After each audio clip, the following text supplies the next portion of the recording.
Municipal Council, Provo RDA Governing Board, and the Stormwater Service District Governing Board regular meeting. It is June 23rd, 2026, and it is 5:34 p.m. We'll do a roll call of the elected officials. Rachel Whipple, Craig Christensen, Catrice McKay. Gary Garrett, Becky Bogdan, Jeff Whitlock, Travis We will Tobin. now- Oh, sorry. Travis is traveling and he is on Zoom. Thank you, Travis. All right, we'll have an opening prayer by Dave Connect, and then we'll have the Pledge of Allegiance by Councillor Whitlock.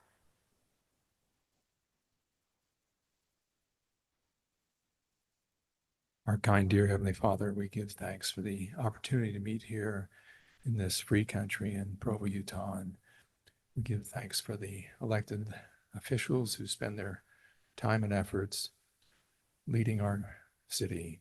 And we pray that you will help them in their decision making. In the name of Jesus Christ, amen. Amen. I pledge allegiance to the flag of the United States of America and to the republic for which it stands, one nation under God, indivisible, with liberty and justice for all.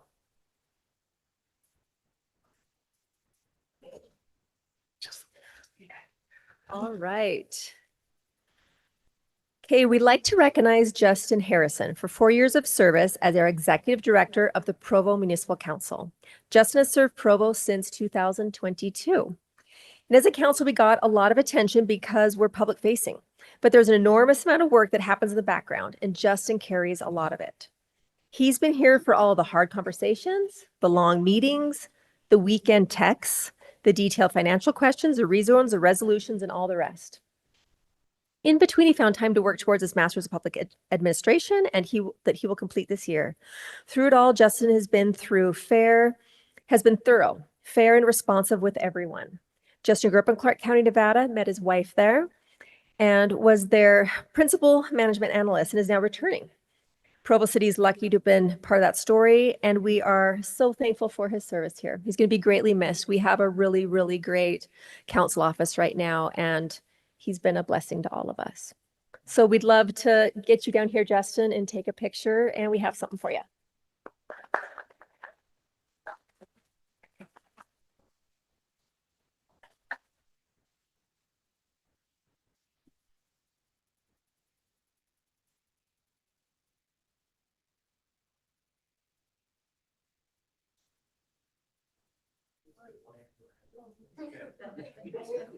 family. Yeah. Oh, do you want to do it just you first? Okay. Hold on 1 second. Yeah, I'm gonna do it. All right.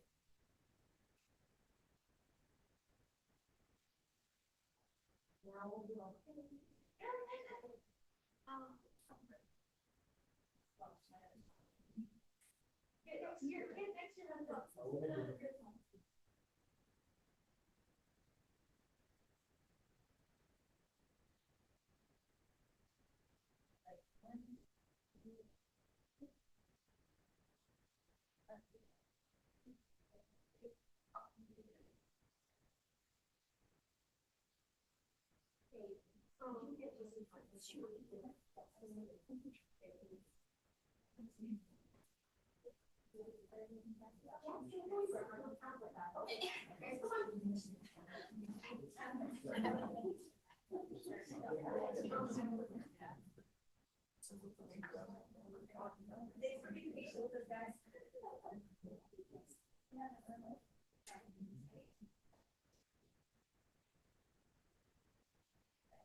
Justin, this is God speaking. You need to withdraw your resignation and stay in Provo. You even used a different voice, Travis. It's kind of creepy. All right. Next, we have a ceremony recognizing the Provo City Employee of the Month. And this is for administrative services. It'll be presented by Dan Follett.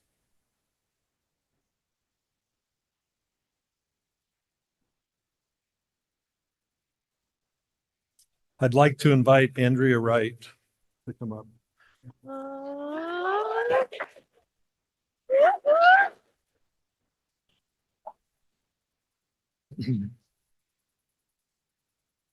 Hopefully I can get through this. Andrea Wright has been selected as the Employee of the Month. And it's a well-deserved recognition. She's done so much for the city. Andrea has been with the city almost 19 years now. She started originally working with accounts receivable and then moved on to work with procurement. And now, as the council is well aware, she works heavily on the budget process, on the audited financial statements, on the popular annual financial report, does an outstanding job. Those are all significant documents, as you're aware. The other thing I would mention about Andrea is she has in each of her roles with progressive responsibility, she has developed a detailed understanding of not only the responsibilities of the role, but the underlying systems that relate to the role. And she has an excellent understanding of Kayenta. And even more importantly, she's always willing to share that understanding with others and help to improve the utilization of our systems, not only in finance, but throughout the city. I would also mention that she manages the procurement and purchasing process now for the city. She's been very involved in multiple projects. She has been instrumental in ensuring that that departments, not just finance or administrative services, but citywide, are in compliance with budgets and have not overrun their budgets. I would also mention that besides providing value at work, Andrea is also a tirelessly devoted mom to her two sons, and they wanted to be here tonight desperately. Unfortunately, one of them is sick, and he's also taking care of his younger brother right now. But hopefully they're watching online. I would just wrap it up by saying ultimately her hardworking personality, skill set, and positive mentality make her a tremendous asset to Provo City. And so I want to thank Andrea and give her this award and this token of our appreciation. Please join me in.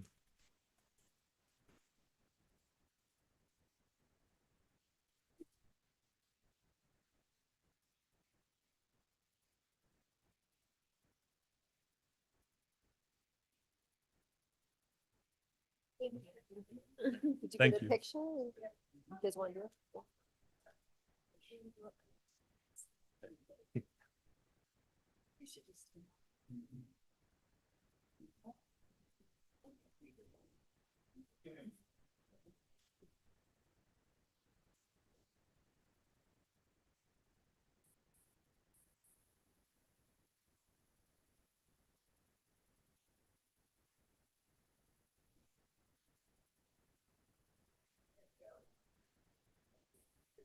One, two. And then, I just want to get one of you in the lights better over there. So, yeah, all right.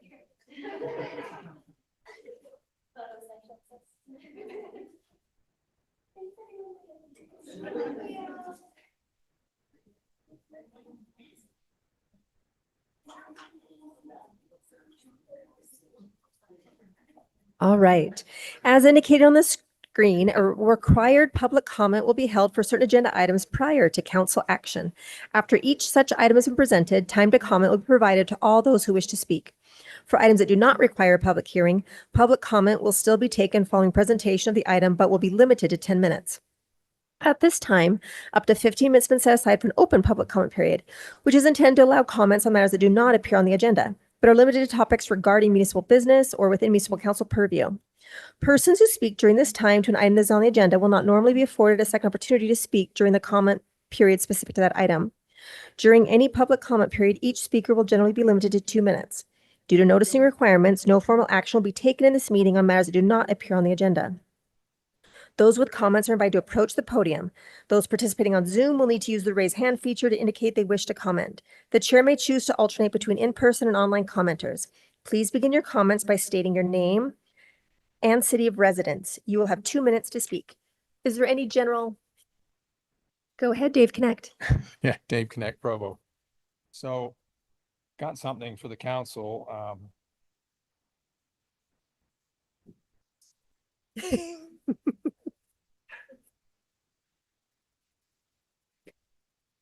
So I think you have a place on your in your chambers or your Yeah. wall in the offices to hang this. I got this while I was on the council in 2002 Oh. and never found a place to hang it. So do a little spring cleaning and you get to have I it. love it. Thank you. Other than that, I'd like to give a shout out to Chris Blinzinger for getting his ham radio license. Yes. That's not something everyone does. You have to take a test, and in his position, it's a natural. I'm glad he finally got that. And as a member of the Provo Auxiliary Communications team, I love working with him. He's a great employee. Great. Thanks so much, Dave. Need your name and city of residence. Brett Fossum. Oh, sorry. My name is Brett Fossum. Currently live in Salem. 40 of my 46 years has been in Provo though, so just recently transplanted. So Mayor, council members, thank you for the opportunity to speak tonight. Earlier today, I emailed a request of supporting documentation. If you will please review that at your leisure. I'm here on behalf of my mother, a Provo resident of more than 60 years, and to ask the council to reconsider the 2024 ban on artificial turf in front yards. Provo is one of 2 municipalities in Utah with such a ban, despite statewide efforts to promote water conservation.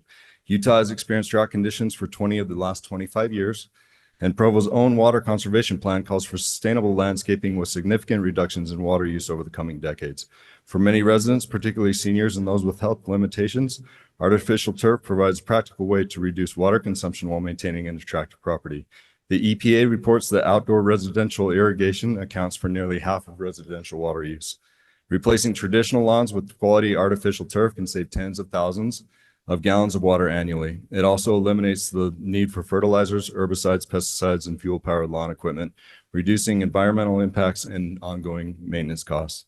During the Planning Commission and City Council discussion, staff acknowledged that they were unable to identify Provo-specific evidence demonstrating harmful impacts from residential artificial turf, including concerns related to heat islands, microplastics, or public health. While no landscaping solution is perfect, policy decisions should be based on demonstrated impacts and scientific evidence rather than speculation, which also occurred during the 2024 City Council meeting where conjecture and fearmongering was introduced by a pseudo-expert and Instagram influencer who was a resident of Murray City during a video that was provided to the City Council. I'm not asking the council to require artificial turf. I'm simply asking that homeowners be given the option to choose a water-conscious, low-maintenance alternative that fits the circumstances. A balanced approach, such as Planning Commission's recommendation to limit artificial turf cover. Thank you. Thank you.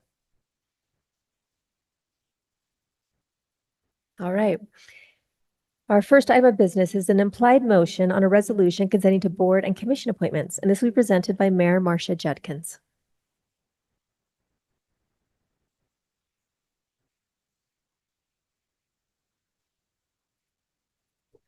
Members of the City Council, I am excited to submit to you the names of candidates for boards and commissions. And before I present these names for your consideration, I want to briefly speak about the process of these applications. When I took office, I wanted to honor the professionalism and experience of our department directors and our staff and ask them to lead out on this process. Our directors and their incredible staff are what makes Provo work so well. I have appreciated that in my discussions with council members, a familiar theme has emerged. We all agree that we have talented staff and directors whose professional recommendations deserve significant weight from those of us fortunate enough to serve as elected officials. I've been incredibly impressed by the time and attention our directors have paid to this process. They received applications, spent hours interviewing candidates, and forwarded their recommendations to my office. CAO Scott Henderson, Deputy Mayor Kyle Friant, and I followed their recommendations on who to appoint and reappoint. Provo's culture of service and volunteerism has helped make us nationally recognized. I'm incredibly proud that so many talented and qualified residents from throughout Provo have taken the time to apply and volunteer their service to our city. I know you see it too in your districts, neighborhoods, and throughout our city. I'm now going to turn the time over to each of the directors who are over these boards and commissions to briefly read the names of those they have recommended to serve, beginning with Airport Director Brian Torgerson, followed by Parks and Recreation, Energy Services, Development Services, and the Provo Housing Authority for your vote. Thank you.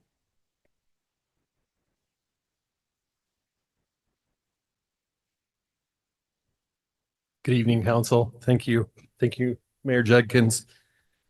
For the Airport Advisory Board, David Taylor, Jared Cobia, and Mario Marquez. We've never done this before, so do we want any background or just the names? That's great. Thanks. Perfect. Thank you.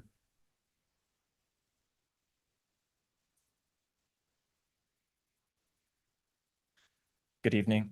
For the Arts Council, these are all reappointments, and there's 3 of them: Newell Daly, Margaret Weber, and Emily Campbell. They've all done an excellent job, and we're happy to have them back. And then we have 2 new appointments to the Parks and Rec Board. I just want to point out that we had many more applications than we had spots, which is a unique thing in a very good way. And all of them were very qualified. And for anybody out there that's listening, they can, these are public meetings, they can come join in the process even if they're not a board member. So for Parks and Rec Board, Dylan Arnston and Cindy Williams, both appointed to 3-year terms.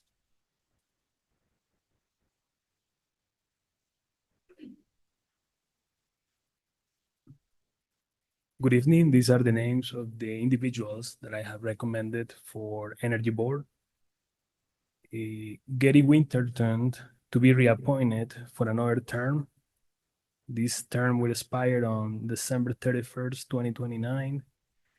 Julie Rattles' term to be extended through December 2026 to align with the terms of other Energy Board members.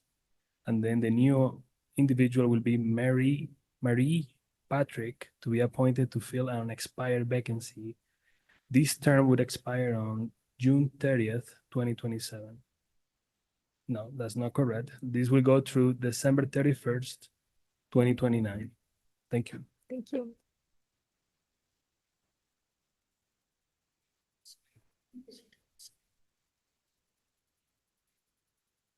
Good evening, Paula Curtis with the Provo City Housing Authority, Interim Executive Director. I'm going to name our current appointments because I am very appreciative of them, every single one of them. Martha Wingate is our board chair, Catrice McKay, Michael Ann Gardner, Jennifer Wilson, and Lynette Hemseth. And then we would also like to recommend Eric Speckhart for a reappointment for another 5-year term, expiring June 30th of 2031. Thanks.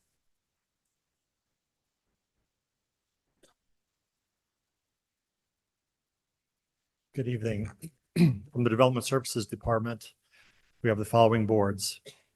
For the Board of Adjustment, Maria Winden to be reappointed to a 5-year term. Arshitha Ramanan to be appointed to a 5-year term. For the Landmarks Commission, Eric Carter to be reappointed to a 4-year term. Kara Schmidt to be appointed to a 4-year term. James Hall to be appointed to a 4-year term. Sherry Brown to be appointed to fulfill a current vacancy, which would expire in June of 2027. On the Planning Commission, Melissa Kendall to be reappointed to a 3-year term. Tosh Metzger to be appointed to a 3-year term. Alexander Monson to be appointed to a 1-year term. And Jonah Johnson to be appointed to a 3-year term.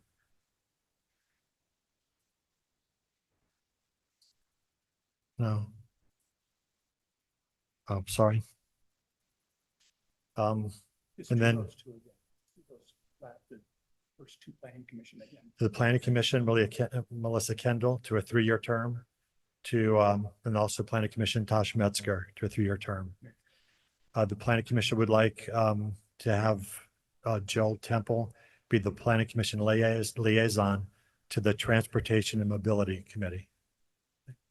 Thank you. Thank you. All right, thank you. Okay, Becky Bogdan has a question. Okay, Energy Board. So I've noticed on this thing, is it up there? Okay, they have Gary Winterton, he expires in December of 29, Julie Rattle, December of 26, and Marie Patrick, June 30th of 27. Is there an error in any of those? Yes. Those dates. Yes, they're all over in the term expiration So dates. like, well, actually, no. So Judy Rattle, we are only extending her for 6 months. So that's Okay. correct. And then the one that needs to be fixed is Marie Patrick, because she would go all the way to December? December 31st of 2029. Okay. Okay, can we fix that, Kevin? Thank you. I appreciate that, December Patricia. 31st, 12th, yeah, 31st. Good eye, Becky. Well, I just remember having the conversation that they wanted them to end at the end of the year. Yeah. We're good. Anything else? Good. Okay, Thank you. Thank you. All right, any council discussion? Councilor Gary Garrett. I share in the mayor's acknowledgement of the many citizens in our community who volunteer and help make Provo so much better through their assignments on these boards and commissions. We have a couple of dozen boards and commissions, and each with 10 or more citizens. We're grateful to them. I love the advice and consent process that we're going through now. The council members also bring a unique perspective to this. As council members, we represent the council on these various boards. Jeff does Downtown Provo Inc., among others. Becky, Parks and Rec. Catrice, the Energy Board. Craig, Airport Authority. Rachel, Library Board, among others. And Travis, the Audit Committee. And as we come back together, we report on these boards and commissions and how the work is going, what perspectives they have. And it gives us a chance through this advice and consent to say, as well as this organization is going, they could use expertise in this area or more discipline in this area. And so it gives us a chance to work with the mayor on these assignments. So I'm appreciative of this process that we go through. And thank you for your great work on this, Mayor. On that same note, also how much we love our directors and respect them. Admittedly, I came from the private sector and there's preconceived notions on like government employees or that, and none of them are true in Provo, at least.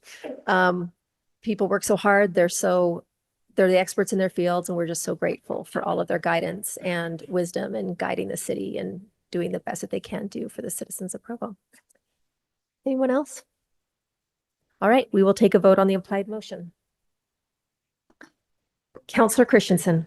Yes. Councilor Whitlock. Yes. Councilor Bogdan. Yes. Councilor Hoban. Yes. Councilor Whipple. Yes.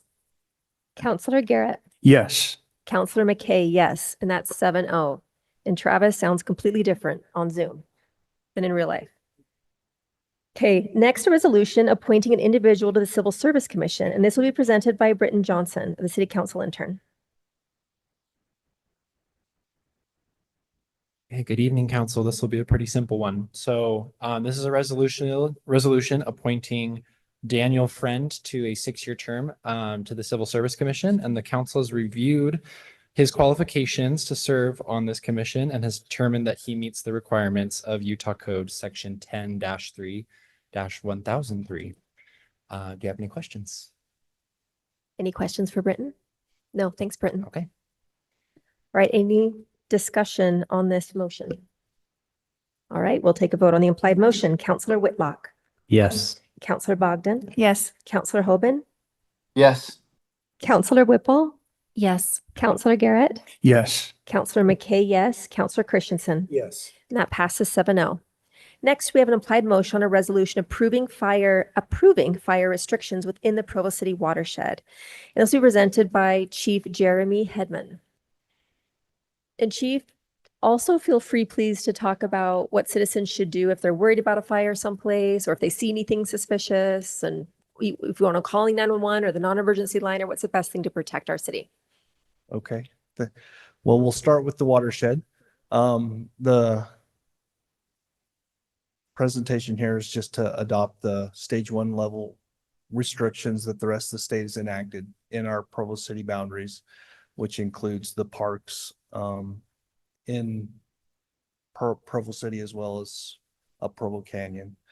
And as far as protecting our beautiful mountain, if anybody sees anything that is any fire, any fireworks, dial 911. That's the best thing to do. Just get us coming, get police coming, and we'll go figure out what they're doing and put a stop to it. If you just see, I mean, there are fire rings and things that are potentially used, but maybe not in it, then that would be a good time to use 311 or a non-emergency number. It is obviously the state is we have 4 or 5 significant fires burning in the state right now. So we want to do our best to make sure we don't have one here in Provo. Thanks, Chief. Yeah. Any questions for Chief Hedman? All right, thank you. We'll open this item up for public comment. Is there any public comment on this item?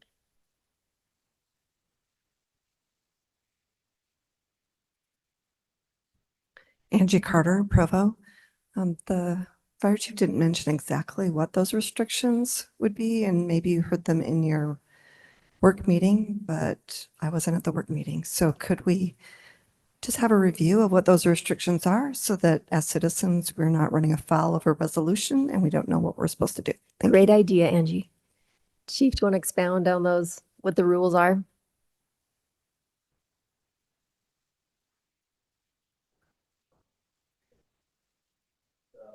In the benches on the east side of Provo, anything except for There's working movie.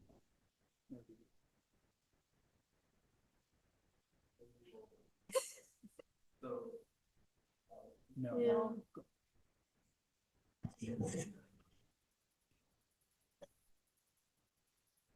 Chief, you can borrow Becky's, just use Becky's.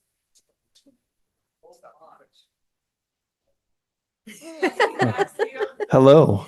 All right. So no open burning on the bench in the watershed. There's no fires allowed outside of an approved fire ring in our parks. And those are the metal concreted fire pit rings that's the only place they're permitted at this time. And this is for Provo City boundary, but it's also been enacted countywide. So does this include fireworks too? fireworks are not allowed other than in the window, which is July 2nd to July 5th. And those are not allowed in a bigger area than what is restricted Okay, so today. this doesn't affect that period though, you're saying? No. Okay. So they're illegal until the 2nd to the 5th, and then they're allowed from the 2nd to the 5th only in the non-restricted area. Right. Which is, it jogs all over the mountain. We'll post it on our social media several times before we get to the 4th of July. And that's not just aerial fireworks, that's ground as well. No fireworks at all in the restricted zone. Yeah. Okay, thanks so much, Yep. Chief. Any other public comment on that item?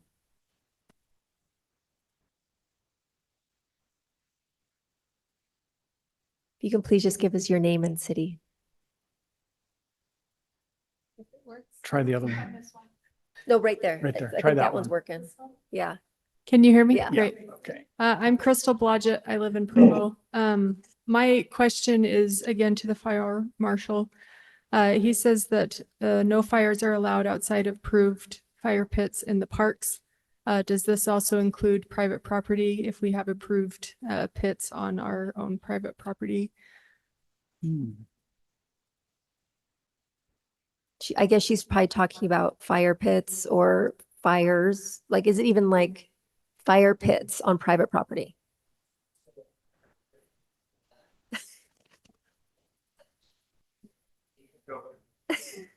Fire pits that are being used for recreational purposes outside of the watershed, not on the mountain, are approved. So in your private residence, if you have a safe place to do it and it's within the fire restrictive zone, which is a 3-foot by 3-foot fire, it's no more than 2 feet tall, that is allowed at a private residence, as long as it's for recreational purposes and not to burn debris. Okay. Thank you for that clarification. All right, any council discussion? Councilor Whipple. I will just note that one year I burnt my Christmas tree in a fire pit that I had saved, and it was well over 2 feet tall. So do not do that at this point in time. Councilor Whitlock. I mean, as beautiful as the sunset was yesterday due to the iron fire, I think it's a good reminder of how dangerous the conditions are right now with how dry the brush is. The town of Eureka had to be put on an emergency evacuation, and many people thought the whole town would be lost. So I'm glad we're making these restrictions and putting them in place. And I think as individual citizens, we could potentially even go beyond those and just be extra careful with fire this year. All right, we'll do a vote on the implied motion. Councilor Bogdan. Yes. Councilor Hoban. Yes. Councilor Whipple. Yes. Councilor Garrett. Yes. Councilor McKay, yes. Councilor Christensen. Yes. And Councilor Whitlock. Yes. And that passes 7-0. Next, we have an applied motion on a resolution approving the adoption of a state-approved Wildlife Urban Interface WUI map. And this will also be presented by Fire Chief Jeremy Hedman. We're getting a lot of you today. We don't see you very often. Try to get it all done in one day. So the WUI is Wildland Urban Interface. And that is a map that the state has required us to produce to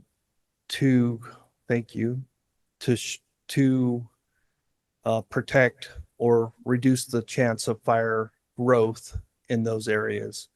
And the map is somewhat determined by state legislators or by the Utah State Fire and Lands.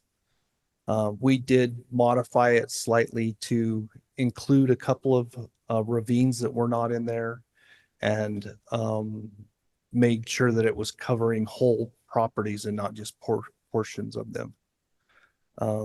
The idea behind the urban interface is just to have a defined area that has to comply with the Wildland Urban Interface Code.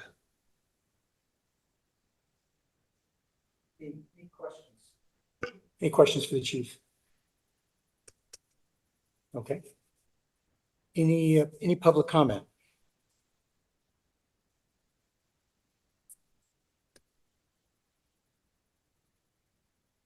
Thought that was a comment. All right, let me bring it back. Any other discussion before we vote? I think just so the public knows, we've heard this a couple of times in work meeting. So it's not that we're not inquisitive. We ask a ton of questions in work meeting. That's why we go long. And then by the time we come here, usually we're pretty satisfied with the direction that it's going. So I don't have any questions at this time. All right, we'll take a vote on the applied motion. Travis, did you have a comment? No, sorry. All right, let's get a vote from you then. Travis, go ahead. Yes. Rachel? Yes. Gary? Yes. Catrice has stepped away. I'll vote yes. Jeff? Yes. And Becky? Yes. All right, so that's 6-0. That passes 6-0. All right, well, next do an applied motion on an ordinance changing solid waste regulations and related noise ordinances, and this will be from Shane Winters. Public Services Division Director. Thanks, council. I do want to remind Councilman Whipple, we do have free Christmas tree pickup. You don't need to burn your tree. It was so much fun, but it seriously shot up higher than my 2-story house. So seriously, guys, do not do that. Just a reminder. So our solid waste staff had brought to our attention that we've been having some difficulties enforcing some of our solid waste, green waste, recycling violations. Currently, we enforce our solid waste, those violations through a Class B misdemeanor, which involves our police department contacting them and getting involved. That becomes quite cumbersome and difficult for our sanitation staff. I think for us, we feel that police department have better times doing other things than some of these smaller violations. So we're proposing that we change the current solid waste code for some of the violations I'll speak to quickly from a Class B misdemeanor. Both are residential solid waste and our commercial solid waste from Class B to civil violations. The other thing we want to get in compliance with, currently our noise ordinance does not provide an exemption to our solid waste pickup, both our private haulers and our city solid waste. We do start at 6 a.m. with trash pickup. And so we want to come in compliance right now. We have had a few residents let us know that we're out of compliance. So we want to get that up to date. Currently, our code only allows us to start at 7 a.m., but based on our workload, we do need to start at 6 a.m. and both our commercial as well. Some of the typical violations that we deal with on our residential is cans being left out on the street. You can see these here that we would prefer to deal with through just civil. I think it gives us some flexibility with residents to work through these issues. Oftentimes residents are not aware. We don't have a ton of violations, but there are some out there, and this gives us the flexibility to do that in a much better approach and work through the residents and also our commercial side. So a lot of these, again, you can see trash in the green waste, common recycling containers, not cleaning up properly, and then oftentimes using someone else's trash. I don't know if that's a big issue. Maybe for some it is, but I haven't heard a lot about that. This is our proposed our rates for the civil violations. Again, the first violation is a notification. We want to be able to notify. We'll be working to get a process implemented with our customer service. That's not in place yet. We do have other programs where it's pretty streamlined. So we will piggyback on that and actually should be implemented fairly quickly if this is approved.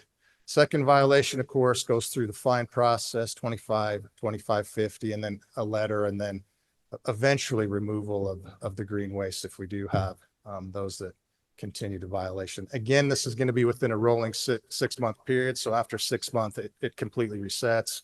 You go back to a first violation. Similar with our commercial, we have a little bit different issues. A lot of it is with their equipment, oil spills. I think our biggest issue that we have is our trash containers, the big containers not having lids. It's important that we have lids on those with rain events, as those can get filled with water, and then that water then creates a stormwater pollutant. And so that's stuff that we want to be able to take care of quickly through the civil process. Similar fee structures here. It's again a little bit more than our residential, just because it is a commercial. We are having a lot more volume, so I think the violation is a little bit heftier. The last thing that we want to change, and it hasn't changed in quite some time, and that's one is return service. Oftentimes we get called back, or we get called from residents that need to get their trash picked up sooner or to come back. that they didn't get it out. So for the last, 15 years, it's been $10. We're bringing that up to $25 more in compliance with our actual cost to go out there and to service those cans. So that's the difference from the 10 to 25 is that increase. And then our roll-off tipping fees are going up from 44 to 47. That's because our landfill prices have went up. So that's the cost of that increase for the per tonnage cost increase for the landfill. And that's all. Any questions? Great. Thanks, Shane. Any questions for Shane? No, thank you. All right. Any public comment on this item? I know I'm guilty of using the return fee sometimes. The other one, Sharon. Sharon Mehmet. As we watched this, we weren't planning to comment, but we had a couple of questions. I'm hoping that the use of other neighbors' trash cans is only if they complain about me. Yes. Because we share often. We check that too. Okay. It's only for the abusers. Okay. Yes. And what is the roll-off tipping fee? Isn't it like that you have to dump it? The return fee is when they come back to do it when you've missed putting your cans out, like when my husband forgets and So often it's, either you forget or you have so much your trash cans are full, and so you need us to come out and get those. We'll come out and grab those. Yeah, we don't want you to not have space for your trash. So yeah, we'll come out and grab those. It's actually one of the citizens' favorite service that Provo City does. Yeah, it's great. Along with the Christmas tree. So, and the roll-off is you can order service for roll-offs. So the big containers that we roll, it's a big winch and it rolls off and then we can actually winch it and then roll it back on. We offer a service that there's other costs involved for that, but there's a tonnage that we have to haul to the solid waste to the landfill, and that is to incur that difference in cost. So you'll often see it on when they're new development, you see those big bins there and they have putting the construction, the debris in there. We have those similar too. Thank you, Shane. Yep. All right. Any council discussion? Councilor Whitlock. I just want to say thank you. I think this is really a good example of kind of proactive code cleanup. I think having these be a misdemeanor is a little ridiculous on its face to have the police enforce when there's a small issue with your trash. It's a little silly. So this seems like a really good cleanup to our code, and will provide us with tools to deal with repeat violations, which I think is the primary goal here. There are some repeat violations that make it very difficult for our trash services to complete their jobs properly. So I appreciate this work. All right. Any other discussion? All right. We'll take a vote on the applied motion. Councilor Whipple. Yes. Councilor Garrett. Yes. Councilor McKay. Yes. Councilor Christensen. Yes. Councilor Whitlock. Yes. Councilor Bogdan. Yes. And Councilor Hoban. Yes. And that passes 7-0. Next, an ordinance amending the general plan to add the storm drain master plan. And this will be presented by Hannah Salzel and Carlos Garcia, our stormwater engineer, and Hannah is our city planner. Oh, and it may just be Carlos. And Aaron and his buddy. She left. She didn't want to be a part of it. That's good evening, Mayor, Council. Thank you for your time. I don't have any interesting Christmas tree stories. It's a little more good. Okay. A little more dialed. You mentioned I'm an engineer with Provo City Public Works in the stormwater division. And today we'll just be walking through some updates to the storm drain master plan. The goal would be just to cover, give a clear oversight of the plan, summarize key findings, and briefly cover some recommended capital improvement projects and proposed impact fee changes. With me. Oh, I'm going to call you up. It's okay. With me, Case Insurance, our consultant with Hanson Allen Lewis. He's been the technical lead behind the master plan. So with that, I'll just turn the time over to him and we'll walk right through it. Okay, thank you. like my clicker's not Is it working. not working? Okay, there we go. So when we do stormwater master planning, here's kind of some of the general overview of what we're trying to accomplish. We want to identify any existing problems, and we also want to plan for the future. We want to size these facilities based on best available engineering practices and standards. And so we use hydrologic and hydraulic modeling to do that. And we try to plan cost-effective ways for us to manage our stormwater runoff. And then we have some of our policy stuff and funding and implementation. That's where we have our engineering design standards that we look at. We want to be in compliance with regulatory standards that we have, both federal and state. And then we also try to establish our impact fees so that we can pay for future development so that it can fund itself. Just some, what the two main techniques that you would use in stormwater master planning is conveyance. And so you'd think of anything water would flow through. That might be a ditch, a pipe. And then we also have detention basins, and those are just essentially, think of it as a big bathtub. It's going to fill up in this bathtub and it's going to slowly drain. And so if you just take the conveyance and you don't do any detention, those pipes can tend to get pretty large. But if you run it through a detention pond, you can actually reduce the flow rate so you can use a little bit smaller pipes. And so we try to use a combination of these things to manage our stormwater. So there was a prior master plan done 5-6 years ago. We have taken that plan and then we have worked with city staff to make some updates, to maybe refine the process just a little bit. And so we have drainage basin resolution. That basically means that we split our drainage basin areas down to smaller pieces so that we can look at things in more detail. I'm going to talk about directly connected impervious area as opposed to unconnected impervious area and why that's important. I'm going to talk about how we did an impervious surface delineation over the whole course of the whole city and how that helps us. And then just some project changes that were made from the prior plan to this plan. And so the resolution, think of a drainage basin as if it rained over an area, if it rained over an area, anywhere in that area, it would arrive at the same point eventually. So it all comes down to the same point. And so to get higher resolution, that means that we split that into multiple pieces. You could draw a basin that defines the watershed for the Provo River, and it would be huge. Or there might be a drainage basin for the parking lot outside. And so that's what I'm talking about when I talk about resolution, is that we split it down into smaller pieces so that we can look at things in more detail.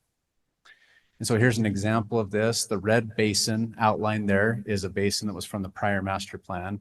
And then the blue lines that you can see are splits that were made to have additional resolution. So the red basin would have had kind of one output for a peak flow and a volume, a hydrograph is what we call it, the flow over time for the volume. And then the blue, when we split it into those pieces, now we're going to get 6 or 7 mini hydrographs.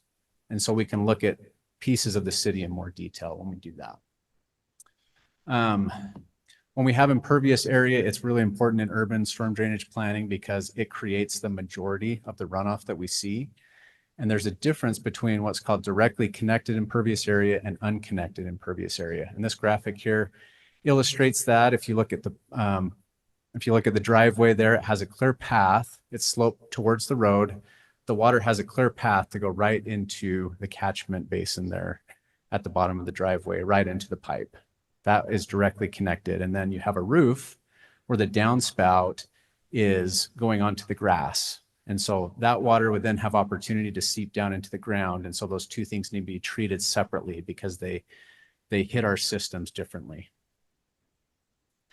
And as part of this process, we used new technology, machine learning to train the computer to identify impervious area and areas that are pervious or that would allow water to infiltrate and seep into the ground. This is a really great way to do it because it is specific to your city. It's not perfect, but it does a really good job of identifying those impervious areas. And then our calculations can kind of be based on the data that we see in the city rather than textbook values that we've used for many years. And Carlos, I don't know, we're going to try these PDF maps. Okay, we had a little trouble earlier. So here's a schematic of the model that we put together, where you can see that there's some dots up there, there's some yellow and orange and red, and all those things have significance. And when it's red, a red dot, that means that the model is showing that there's lots of flooding at that location. And then we take all of this and we kind of work with city staff to go, okay, the model is showing that there is flooding here. Have you seen it? And if they have, then that's a surefire way for us to know that, yeah, we need to do something at this location. If there's spots where the model says it's flooding and the city staff say, you know, I have not noticed flooding there. What we do, and you can see the naming there, there's some A projects and some B projects up there. The A projects are one that the city staff agrees, yes, this is an issue. The B are what we put on what's called a watch list. And so that's like, hey, city staff, when you're out in a rainstorm, kind of pay attention to these areas and see if maybe you hadn't noticed it before, but there actually is flooding, to maybe be able to add that to the capital improvement plan if required in the future. So I think we can go back to the PowerPoint. We had the map split up in different pieces, and so I guess we could kind of scan through these. This just due to the size of the maps, we split it into pieces so you could see some of the areas easier. But this is kind of the results of that model analysis. And then the summary of findings. When you take all of those projects that are kind of in the pipeline, which could take, you know, this could go over the course of many, many years, but the total is $76.8 million in today's dollars. Of those projects, we estimated $25.8 million would be impact fee eligible, meaning that those coming into the future would need that infrastructure to service their storm drainage needs. We tried as much as we could to utilize detention to reduce flows when it was feasible. There are certain times where you're in a tight urban corridor and there's not really enough space to put detention, or, you know, you can do detention under parking lots. That can get pretty expensive. And so we try to weigh those options, and we have to upsize pipe to run parallel pipes sometimes to be able to get all the drainage through that we need to. Impact fees. If we were to define an impact fee, it's a one-time fee that's assessed for new development to fund that future growth. So to service their stormwater needs, here's the cost that's required to put that infrastructure in place. And from a legal and planning framework, these impact fees require a technical analysis. We can't be pulling pipe sizes out of the air. We need to have a technical backing for that. And that's what the Storm Drain Master Plan provides. And we provide a capital improvement plan that goes with it so that we have the costs, the facility sizes, and that all goes into the impact fee calculations. The city of Provo, for, I guess I don't know how long, but currently they use gross acreage when assessing impact fees for stormwater. That means any development would pay the same price, the same amount of money per acre in their development for stormwater impact fees.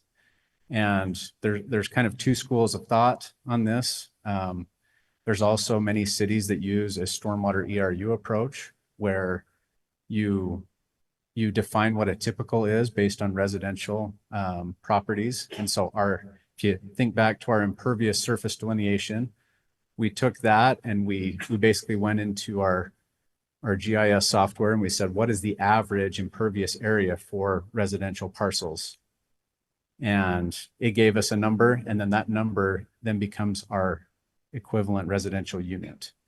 And so the ERU approach is if you have, like the graphic is showing up there, if you have half an acre of impervious surface, it's going to have a certain cost associated with it. And then if you have 4.5 on this, these are both 5 acre parcels. If you have way more impervious surface, you will end up paying more because your impact to the stormwater system is greater. And that's kind of the thought process behind the stormwater ERU, is that it levels the playing field a little bit more than doing the gross acreage approach. And so to summarize, we can add up our total impact fee eligible costs. You can add in stormwater master planning costs to that.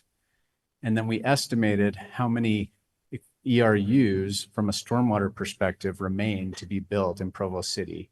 So we take the total cost that we anticipate and we divide it by those total ERUs, and then we get our cost of the approximately $1,500 per ERU for stormwater. So the current stormwater impact fee is $8,262.93 per acre. And then this proposed stormwater impact fee using the different approach, so you got to remember that it's a totally different approach than gross acreage, is the $1,477 per ERU. One of the things to note is that moving forward, the city plans to update their impact fees annually. This approach has been applauded by the development community as it helps them to really know what their costs are going to be. Sometimes when cities wait 5, 6, 7 years to update their impact fees, there's a big jump. And that can put a lot of strain on development as they were planning on 1,500 and then it turns out being 3,000 or something like that. It can jolt their systems. And the benefits of this is you have a much better chance of collecting the right amount of money over time. You're constantly updating these numbers that we're talking about based on the newest data, newest projections that we have. And it also keeps those increases year to year relatively small. Thank you. All right, any questions? No, just to say this is some wonderful work. As we went through this, and just for everyone else's benefit, we went through this presentation and work meeting, and it's just very helpful. Thank you for your help on this. Councillor Whitlock. I just have one question. It might not be for you, might be for the other gentleman. In the summary of findings, we had essentially $75 million backlog of storm drain needs. About 25 million of that will be covered through impact fees. What's the plan for the gap? So as part of our budgeting process every year, we identify capital projects. This helps us identify through our fees, portion of those fees, well, a substantial portion of those fees that through the stormwater go directly to capital projects that are not impact fee eligible, right? So what we'll do is we'll go through the project list through there, all those deficiencies, and we'll start prioritizing these wins need to be fixed. This is the worst area. And we go through with our capital project funds and we just start whittling away at those. And something that's not impact fee eligible effectively is existing development, correct? It's existing. It's interesting because stormwater really didn't come into effect until the early 90s. And so all that infrastructure there really wasn't much infrastructure, pipe infrastructure. Most of it was conveyance through open channels, through deep curb and gutters that we have here in south of BYU, the Franklin Park.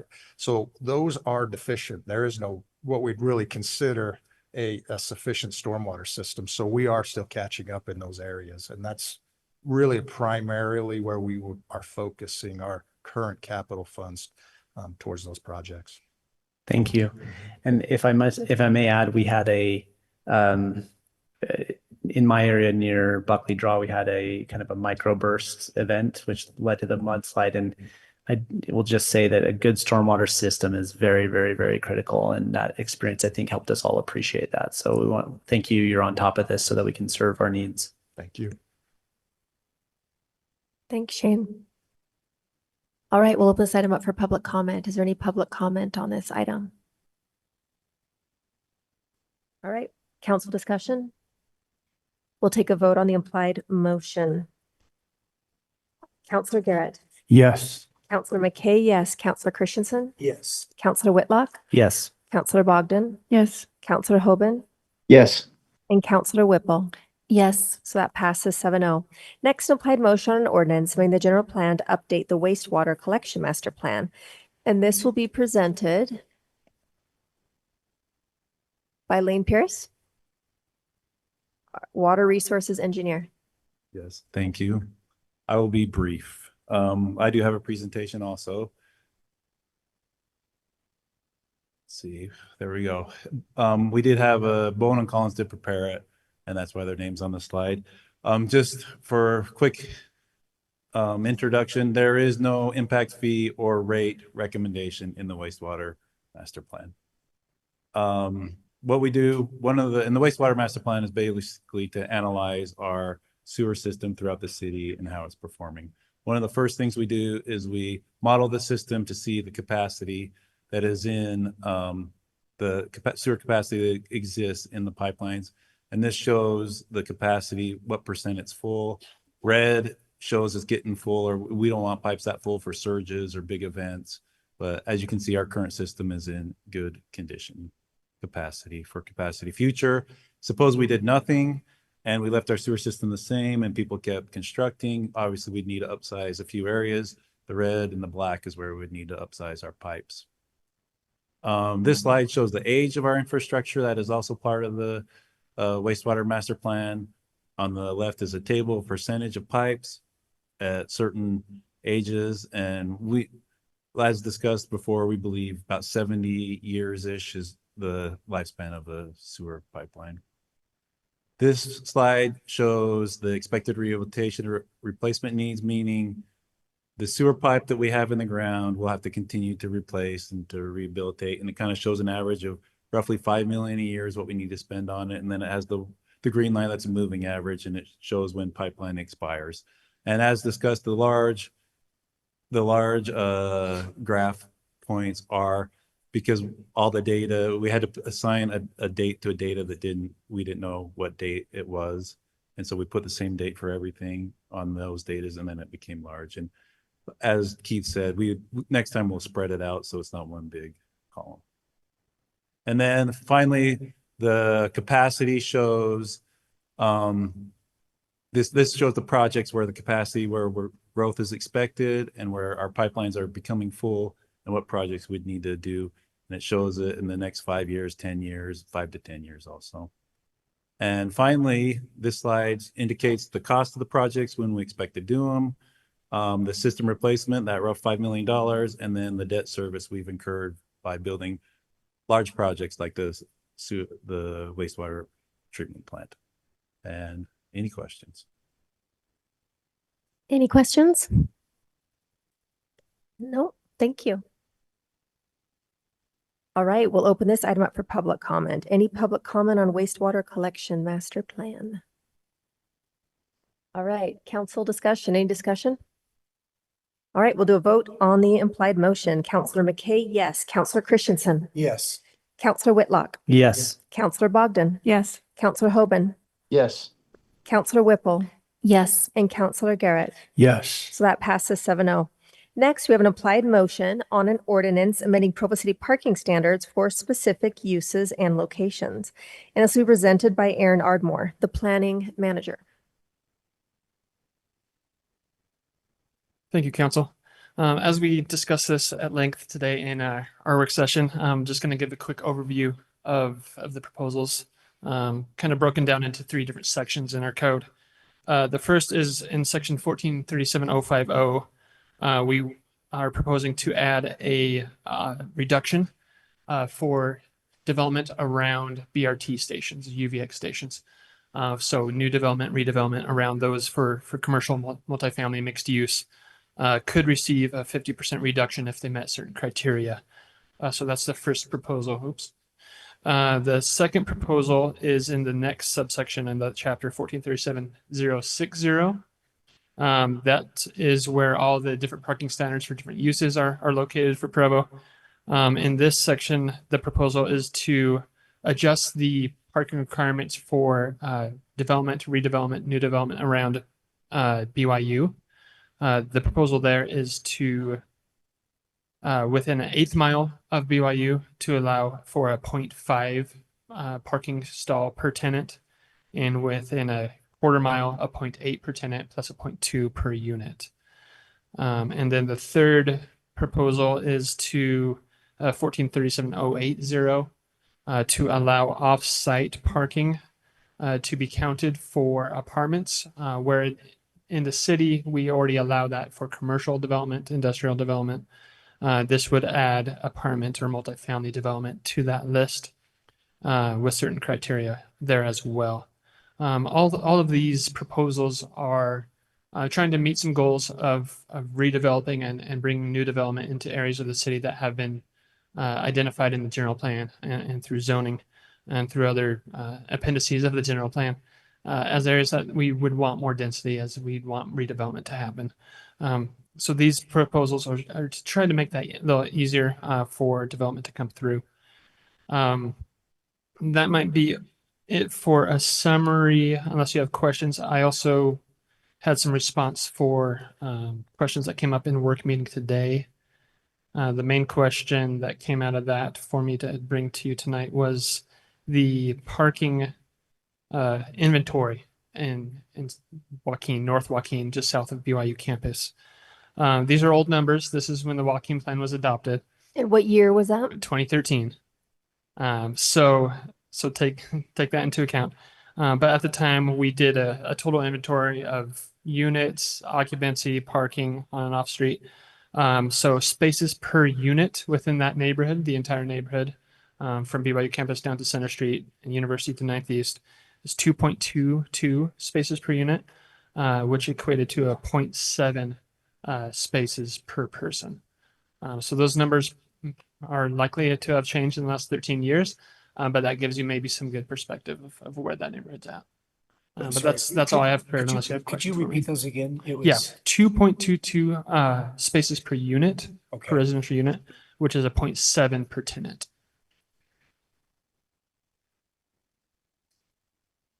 Okay, that's all I have. Thanks, Aaron. Thanks. All right, any questions for Aaron? Counselor Whipple. Yeah, so I had come in late earlier today. I'm wondering, is the proposed 0.5 space per tenant more parking than some of the old grandfather units currently provide? For sure. Yeah, there's some homes up there that look like single family homes that have been broken up over the years that still had only 2 or 3 spaces. So if you've got, 4 to 6 occupants in the home and only have 2 spaces, then that's going to be a lower ratio, right? Okay. And then I remember when Dave Harding was on the council, they did a really intensive study of parking in Joaquin. Do we have the numbers from that? Or was it just looking at on-street spaces and not looking at the per unit? That's what played into that table that I just They read used to the you. 2013 Yeah. numbers for that? Okay, Yeah. thanks. Yep.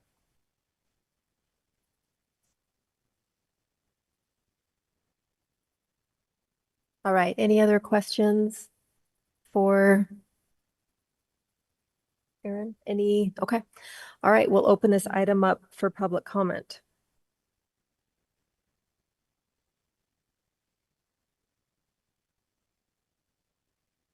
My name is Angie Carter. I am speaking as the East Neighborhood District Chair right now. I want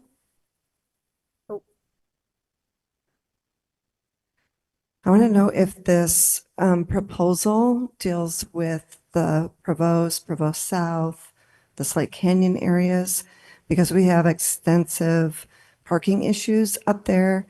And I know that if this proposal affects this area, that my neighborhood district would be strongly opposed to this proposal. So my question is, where exactly does this proposal fit? Noting my objection if it is in my area. Thank you. It is complicated where it hits, and there's no map to show you, but it's a half mile within any the BRT bus stops. Is it a quarter? Okay, sorry, quarter mile.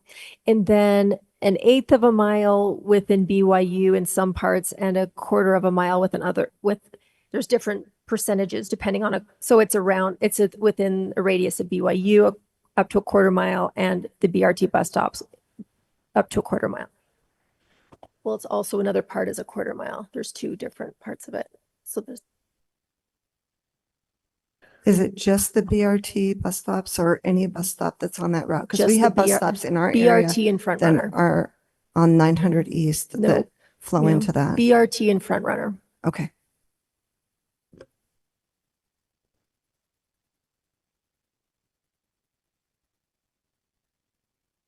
Hello, Council. My name is Walker Wood, resident of Bountiful.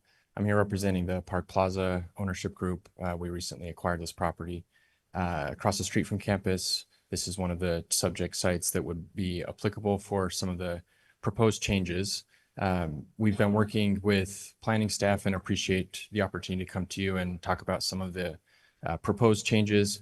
We think this is a good targeted approach, meeting some of the criteria of 1/8 mile of campus, not adjacent to a single family neighborhood, no parking in front of the subject site, adjacent to BRT as well.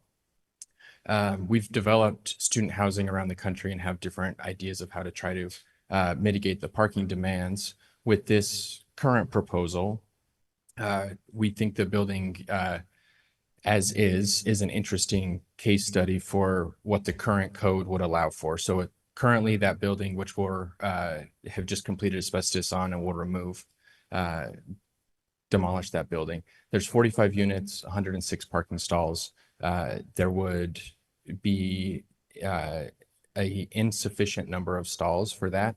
So what we want to do is do structured parking where we can park on the entire site and have the building above, which is why we're coming to you trying to come up with an appropriate solution that we think could add walkable options for students. A lot of the student housing that's been developed more recently requires a shuttle system or a vehicle across the street from campus.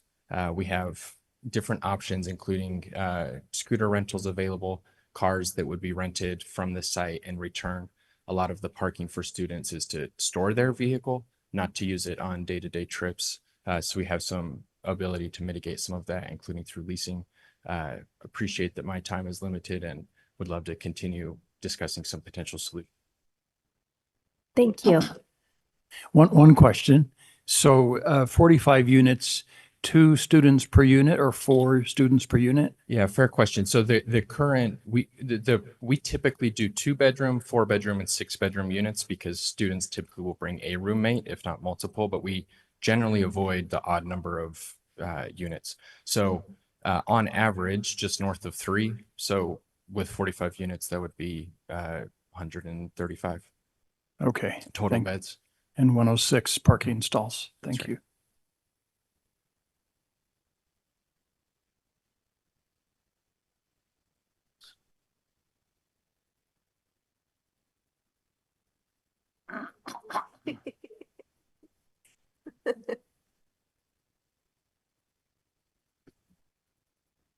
I was told not to waste time.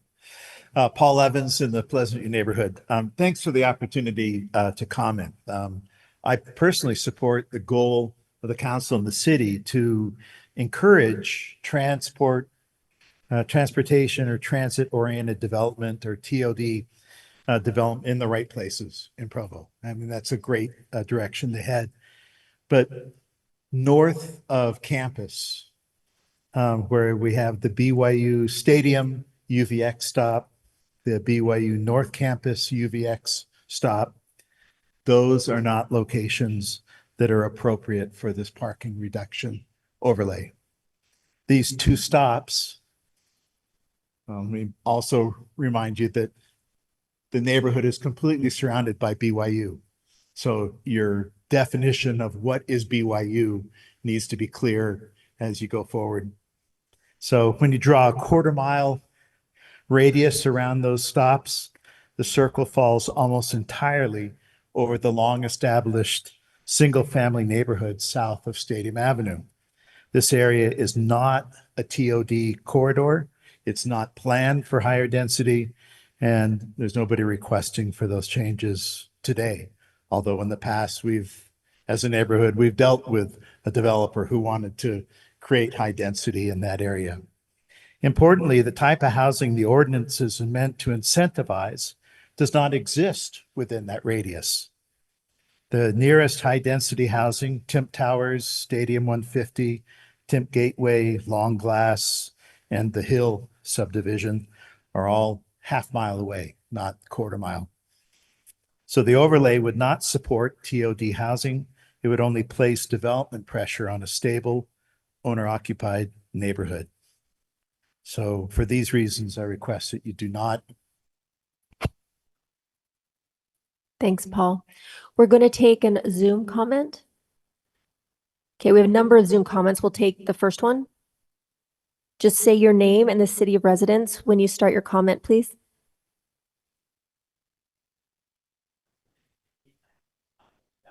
Phone number ending in 8939.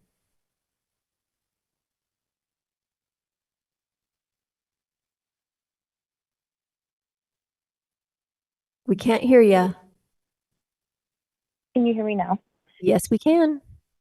Hey, thank you. My name is Reagan Summerall, and I live in Provo for most of the year. I'm a BYU student, and I'm here to talk about BYU students and their perspective on this. The number one complaint I hear from BYU students is about parking. There's not enough of it. They fight with finding parking spots every night, and I know that this situation is and these proposals are contrary to the desires and the needs of BYU students. I understand that advocates of the bill think that this will cause students to leave their cars at home or not buy them, but I know that that is not going to be the result of these amendments. I know that what will happen is they will fill streets with cars, which I know Provo City is trying to avoid, or they will move somewhere they can park, such as Vineyard or Orem, which is already happening as a result of the parking problem, and it's only going to get worse, which will congest traffic further, which I know is also a problem that this amendment is claiming to solve. It's my understanding as well that this decision was not, or these proposals were not consulting students or student organizations as part of this group. And as a contributor of the Cougar Chronicle, which is a student-run independent newspaper, we did a little bit of a poll in the past 24 hours in which we found that 97% of students, 97% of students that were represented in the poll do not want this bill or this ordinance. They would rather have more parking, and they need more parking. And I know that BYU students, there are 40,000, almost 40,000 of them, and they live in Provo, or they participate in the Provo community. So I would just hope that the council would consider these students who are part of the BYU community and who do not want to be limited to the places that public transport can take them in their travel and in their daily life as part of their time in Provo. And so I just hope that the council would consider that in these amendments. And thank you so much for listening to this. Thank you so much. All right, we'll take another one from the audience, please. Come ahead, Sharon. This is Sharon Mehmet from Provo. Wow, I appreciate the introduction and Paul's chivalry, and I'm not speaking as a representative, so thanks for the extra time. Mostly I just haven't gotten to dig deep in this. I haven't been able to follow it directly. I did appreciate your email about your feelings about not appreciating the parking reduction. And I would expand Paul's thought to across the city. I know if I send a child here to school and didn't live in Provo, I would want them to have a car so that they could access what they needed to. I would love that they took the bus to school or grocery shopping. But if I need to go to visit Auntie in Salt Lake on Sunday, it's not happening. And that car needs a place to live during the week that it's not being used. So reducing the parking doesn't really help. If I want to go visit those students, there's nowhere for me to park. I can't even park my car if I don't want to walk the 2 miles to the nearest station. There's nowhere for me to drive to park and get on the lovely BRT system. I feel like reducing the parking around these things is the wrong direction. In fact, I would suggest that you create maybe some paid parking spaces that I might actually consider using the system. Thanks. All right, we'll take another Zoom commenter. I see Caleb. Caleb, you can unmute yourself. Hi, yes. We hear you. Can you hear me? Yes. Okay, perfect. So Caleb Peebley, I live in Provo. I actually do live south of campus in Joaquin. I'm a BYU student, but planning on sticking around here in BYU at Provo for a while. I'm a registered voter. This proposal is pretty interesting to me and also kind of disappointing. Doesn't make a lot of sense why we would be decreasing parking in some of the areas of the city that need parking the most. As one person has already commented, students need a lot of parking. people in Provo who aren't students also need a lot of parking. Downtown where there's lots of bus stops, down by the train tracks, in these residential neighborhoods as you get a little further away from downtown. There's just a ton of need for this. I mean, we see this even in majority non-student areas of Provo where there's just a huge parking need. So the language of this is also crafted to be really vague and difficult to understand. It took me a long time to figure out what was going on. I hope that that wasn't intentional, and I hope that that we're trying to be transparent to the people and to the constituents. But I'm pretty disappointed by this. I also think that the repercussions of this, I mean, I'm thinking about enforcement, a lot more tickets, a lot more boots. That's a huge financial burden on some of the poorest people in Provo, some of the lowest income people in Provo, not just students, but also just thinking of people who live in areas that are closer serviced by the bus system. These are usually not super high income areas. So people can be hit pretty hard by that. So overall, not a great proposal. I hope that the council will consider stopping this and just coming up with something better. I think the intention is good. I hope that the intention is sincere and good, but there's got to be a better option out there. So thank you.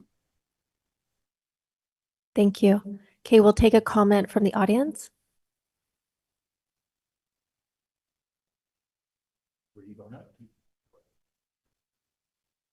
Hi, my name is Aaron Wheatley, Provo born and raised, and back here again. I love this place. You probably saw I missed most of the comments, so I don't know everything I'm commenting on. I just want to say from my personal experience. So I grew up here, went to BYU, had a car at BYU. All these things were awesome. Things are a little bit different now. Recently, I got an e-bike, and it kind of took a leap. We needed another something. Didn't want another car because of the expense and also because of parking situation. So I got an e-bike, and it has been incredible. And so something that I would like to comment on is that there are other options now. I get to ride my bike a lot now. I see a lot of students who are riding their scooters or their bikes. And I think it's actually really awesome that we have these new opportunities of mobility. This lady back here, very, very valid comments, right? If I'm coming for this one situation, that would be really important to me. And I think that is, but I look at it a little bit differently.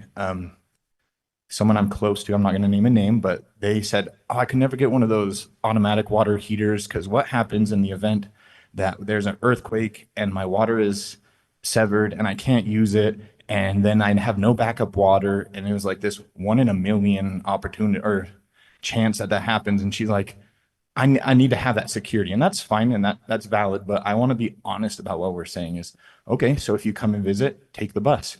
If you come and visit, we have ride shares. You can use bikes. Send your college student here, gift them an e-bike, gift them a scooter. Instead of saying, oh, I'll send you with a car that costs so much money, say, I'll send you with this awesome thing, and you can go and you can ride front runner up to Salt Lake to all these things. I think there's other ways. Again, I don't know the whole situation, but I'd just like to say that there are lots of new awesome opportunities for mobility. Aaron, remind us of your neighborhood, which neighborhood you live in. Yeah, I'm in the Joaquin neighborhood. Joaquin, thank you.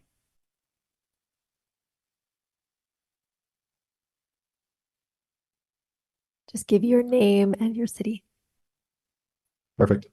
My name is Sam. I live in Provo. I'm actually a BYU student. I live just off the southwest edge of campus, actually in an area that would be affected by these proposed rule changes. And I'm here today because I believe really strongly that Provo needs more housing options for students like me.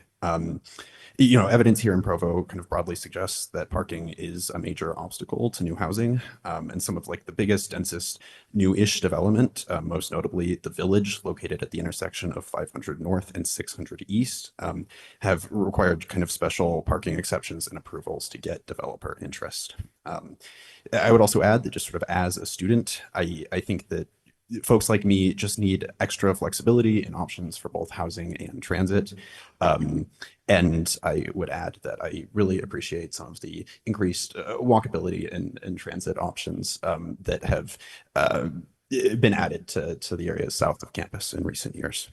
Today's proposed changes are relatively small and grant developers just a little extra flexibility in constructing student housing. And if these rules get even an extra project or two built, I think they would be worth it. And for this reason, I would really encourage the council to support these rule changes and others like it should they come up for a vote in the future. Thank you all for taking the time. Thank you.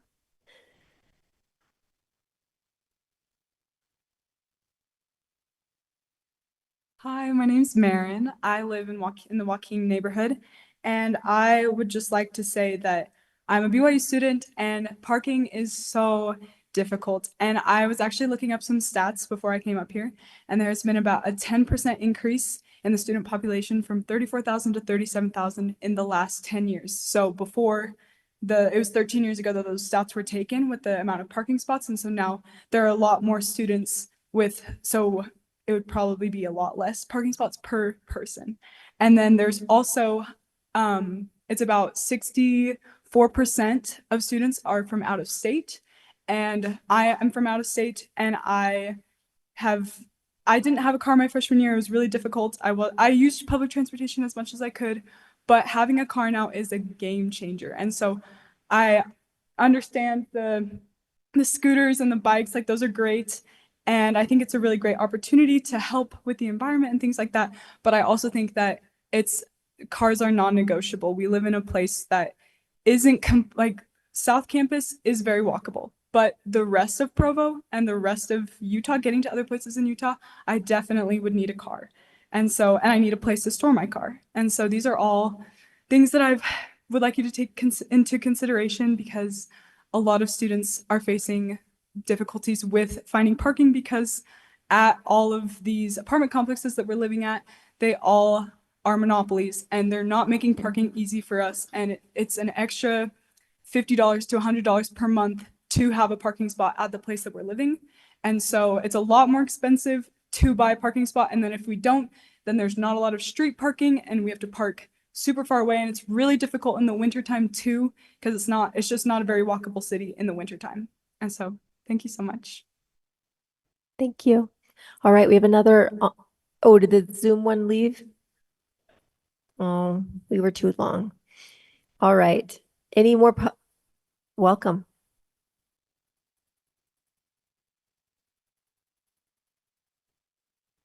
All right. Hi, my name's Jackson Galini. I live in Provo. I'm a BYU student. And I have to say this resolution or these proposed ordinances would benefit nobody but landlords, developers, so on and so forth. Parking, as people have said, it's already horrible enough as is. There's limited parking. And for those who don't pay for parking, it's a battleground out there. It's hard to get a spot that's close to your apartment, especially during the school year. It's a hard struggle, and to limit new parking would be a disaster, essentially. It'd make it worse for everyone who's already struggling to find a spot. It'd also make it worse for young people who live in Provo, who may live in apartments or townhouses. And it wouldn't be conducive for a good environment to lift yourself up. And like her, I'm from out of state. I need my car. I drove in from out of state. I can't not have a car.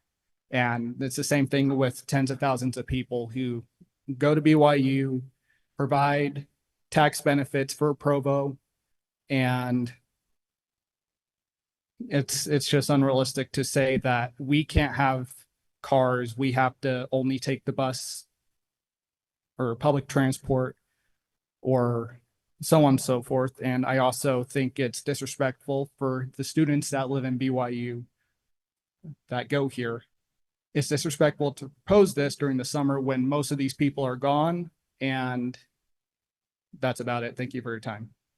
Thank you. Any more public comment on this item?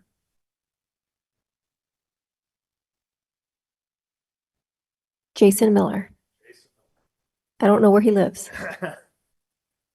Hello, Council. Jason Miller. I actually live in Linden. I work in Provo. I'm a big bad developer and have developed quite a few apartment buildings, multifamily housing around Provo. And everybody wants to live in Provo. People want to be here. And it's too bad that the economics are driving most everything. As a developer, you're going into old areas, tearing down houses, which are super expensive. You're trying to develop and provide the amount of parking that's needed. And those underground parking stalls are costing $35,000 to $40,000 per parking stall to build and develop. And I know that it's driven mainly by economics, is what the students can afford, what new young marrieds can afford. And economics say I run through the numbers every single day, and it is so difficult you put all the costs together, the cost of the underground parking to develop all these things and make it pencil where people can afford to live. It's just a fact of life today of economics. And so anyways, most of the development work that I've done has been in the mass transit area.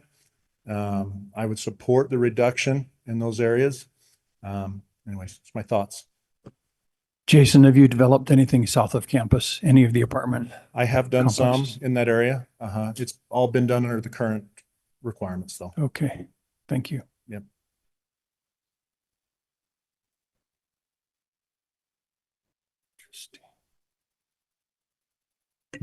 Any other public comment? I am Michael Christensen. I also live in Provo, used to live in Joaquin, and used to be a student at BYU. I think that the proposal as it stands sounds to me that it's well-intentioned, but maybe half-baked. I worry that any savings that students get from cheaper housing, from a greater supply, would be just eaten up by more expensive parking fees. In addition, objectively, I wouldn't have minded not having a car. But the proposal is saying, well, just use an e-scooter, use an e-bike, use a regular bike.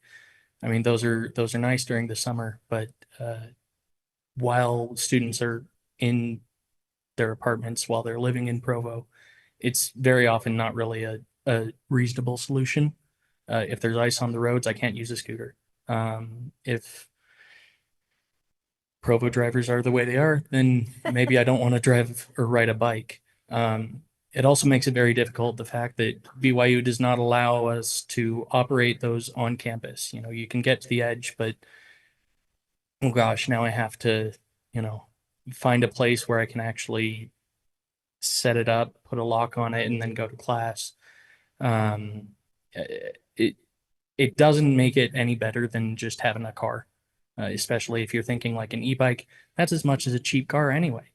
It just seems to me that, while well-intentioned, I don't think the proposal as it stands incentivizes the right behavior on the part of students. Although I do definitely appreciate how important it is to get more opportunities for developers to give more options to students.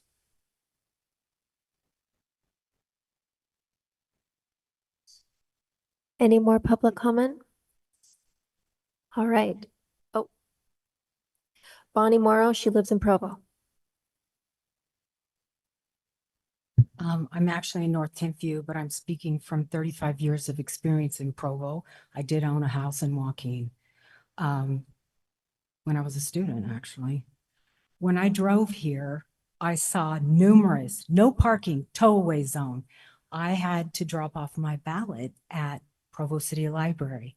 And as you know, I can't go down University Avenue. So I was cutting through the neighborhoods. No parking, tow zone, no parking, tow zone. I was like, holy smokes. And as I've reviewed this ordinance, I can understand where it's coming from. But having owned a little house in Provo on 620 North, I think I'm going to bring a different perspective to this. In my opinion, over the years, 35 of them dealing with this, I think the winners are the developers and the towing business. Those are the clear winners in this proposal right now. Why? because my 620 North house, when I sold it to a developer, the cost of the beds tripled. So what I was charging, they tore it down, built the lanai, that bed price tripled per bed. Also, they put 2 people in a room. Some of them were 3, but that's what was allowed back then. Now it's more, but as inflation has gone. So my point is, these charming little homes in Provo, in Joaquin, they will be torn down because all of a sudden they're worth a whole lot more money than a little house sitting there. Those little houses provide opportunities for students who are struggling and can't pay the high rent of a developed property that has a gym and a swimming pool. They just want to go to school. They need a room where they can do their studies. The second thing is expensive parking. I also witnessed this, and I'm sure you all know it. If you live in Salt Lake, if you live in California, in San Francisco, only the elitists can pay for those parking. It's up to $2,000 a month. And my cousin, when she was going to school, didn't care how much it was because her parents paid for it. And there are plenty of students who do not care and their parents will pay for it. And so we are punishing the very people that we want to protect. They cannot afford to pay the rent plus pay these exorbitant parking fees that the developers will be collecting. And the last thing I want to bring up is women's safety. Women's safety has not been discussed tonight, and I think it's very important. Women deal with a lot of issues that men do not deal with, and walking and transportation are so important. Front Runner and the bus do not run on Sunday. As far as we can tell, we've been looking up the schedules and there is nothing. So you are forcing women out into the public, into the winter with a safety issue. Thank you. Thank you. We have someone who walked in just for public comment. You're just fine. Your name and your city. My name's Kendall Thurston, and I emailed you all this morning or last night, which I want to apologize because I said it was a horrible idea. But I listened to your work meeting earlier today, and I really appreciate the thoughtfulness that is going into this and the data that you want to get, looking at kind of dissecting and looking at the developments that are trying to take place. And so we do have a problem. I live in the Oak Hills neighborhood, and because BYU is building on their parking lots, their students are coming into our neighborhood and infiltrating. There is some protected parking, but not beyond, I mean, one street up from Kiwanis Park, and there's no more protected parking. And you need us. We are residents here that pay taxes. BYU is a 501c3. They're one of the biggest employers out of the two. They're not giving us taxes. I feel like they are creating the problem and kind of stepping back and watching us struggle with the problem. Anyway, I really appreciated your work meeting. And for those that didn't listen to it, I highly encourage you to listen to it. I think that there's lots of thought to go in to face this problem. It is a problem we do need to address. More development for parking or for housing and for parking. I don't think that this amendment is the right approach, but I do think with thoughtful discussion, we can come up with a solution, and even just trying little sections, that eighth of a mile south of the campus. Let's just try that section and see what works. But 9th East and 820 North, that there is nowhere for students to park on the west side. They are going to the east side. Kiwanis is filled to the brim, and they will start infiltrating those neighborhoods as well. I love students, but we need help from the city too. Thank you. Very good timing, by the way. That was impressive. All right. Any other public comment? All right. Thank you. All right. Any council discussion on this item? Councilor Gary Garrett. I'm just interested to know if there are any other developers here who came to speak to this issue to make sure we heard from all. We were under the impression some were coming, particularly possibly the owner of Campus Plaza, just south of BYU, where we have that 1/8 mile strip of land that we're considering a trial project. But I just wanted to make sure there weren't any other developers that didn't take advantage of the public comment. Councilor Whitlock. Would it be possible for me to ask some questions to some of the developers who spoke? For sure. If you're willing, Cole West, is that who you're representing? So just some things that we were talking about during our work meeting that I wanted to ask.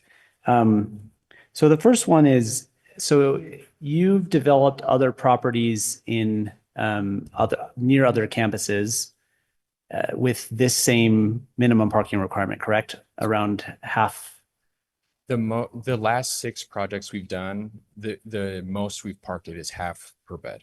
Half per bed. Yes. And can you speak to what you are experiencing with that level of parking and why you felt like it was what the market wanted versus a higher level? Sure. So when we do an increased unit count, so it sounds like not that many parking stalls, and if we go up to the maximum height, we'd end up providing 240 stalls. So there are a lot of stalls that do go into these more dense projects, trying to pull more students out of the single family neighborhoods and the spillover. So some of the different strategies we've had, I mentioned a couple of those.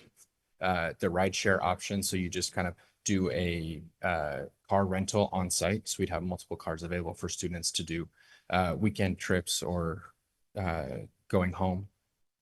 The access to transit is really important, but that's been discussed at length.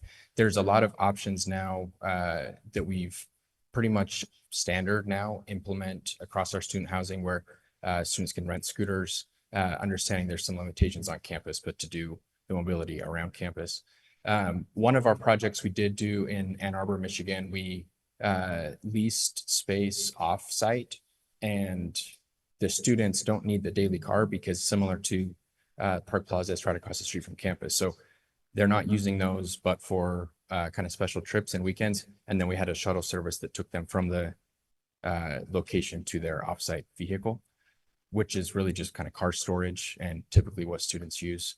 After hearing lots of the comments tonight, it certainly sounds like there's just general parking issues, whether or not those are residents of buildings or not. So that is another option. The way the current proposed language is drafted, needing to be so proximate to the location, that is, and I also listened to the work session.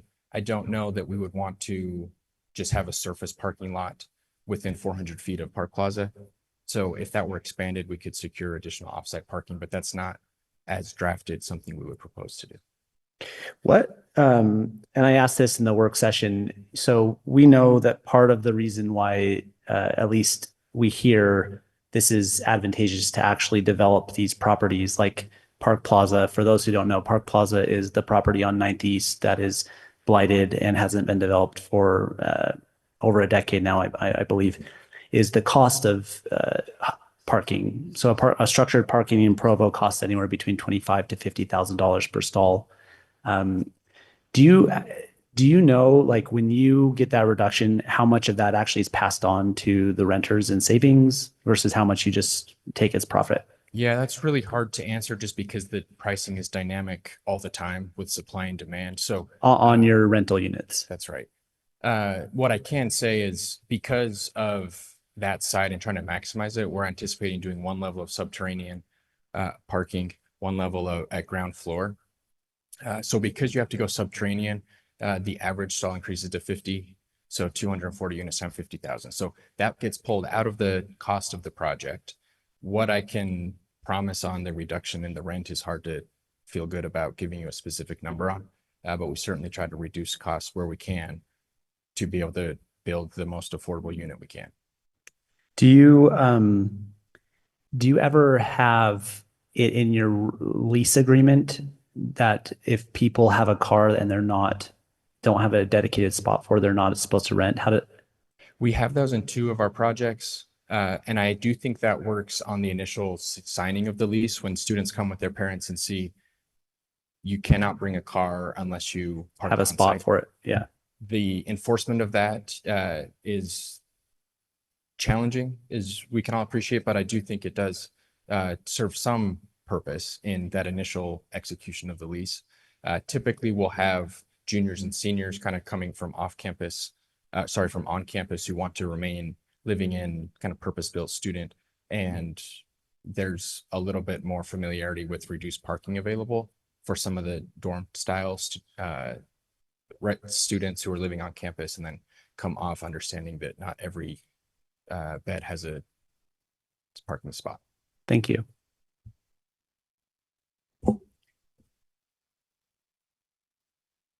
Counselor Craig Christensen. Jason, do you mind coming back up again? Again, part of the it's flip side of the same coin.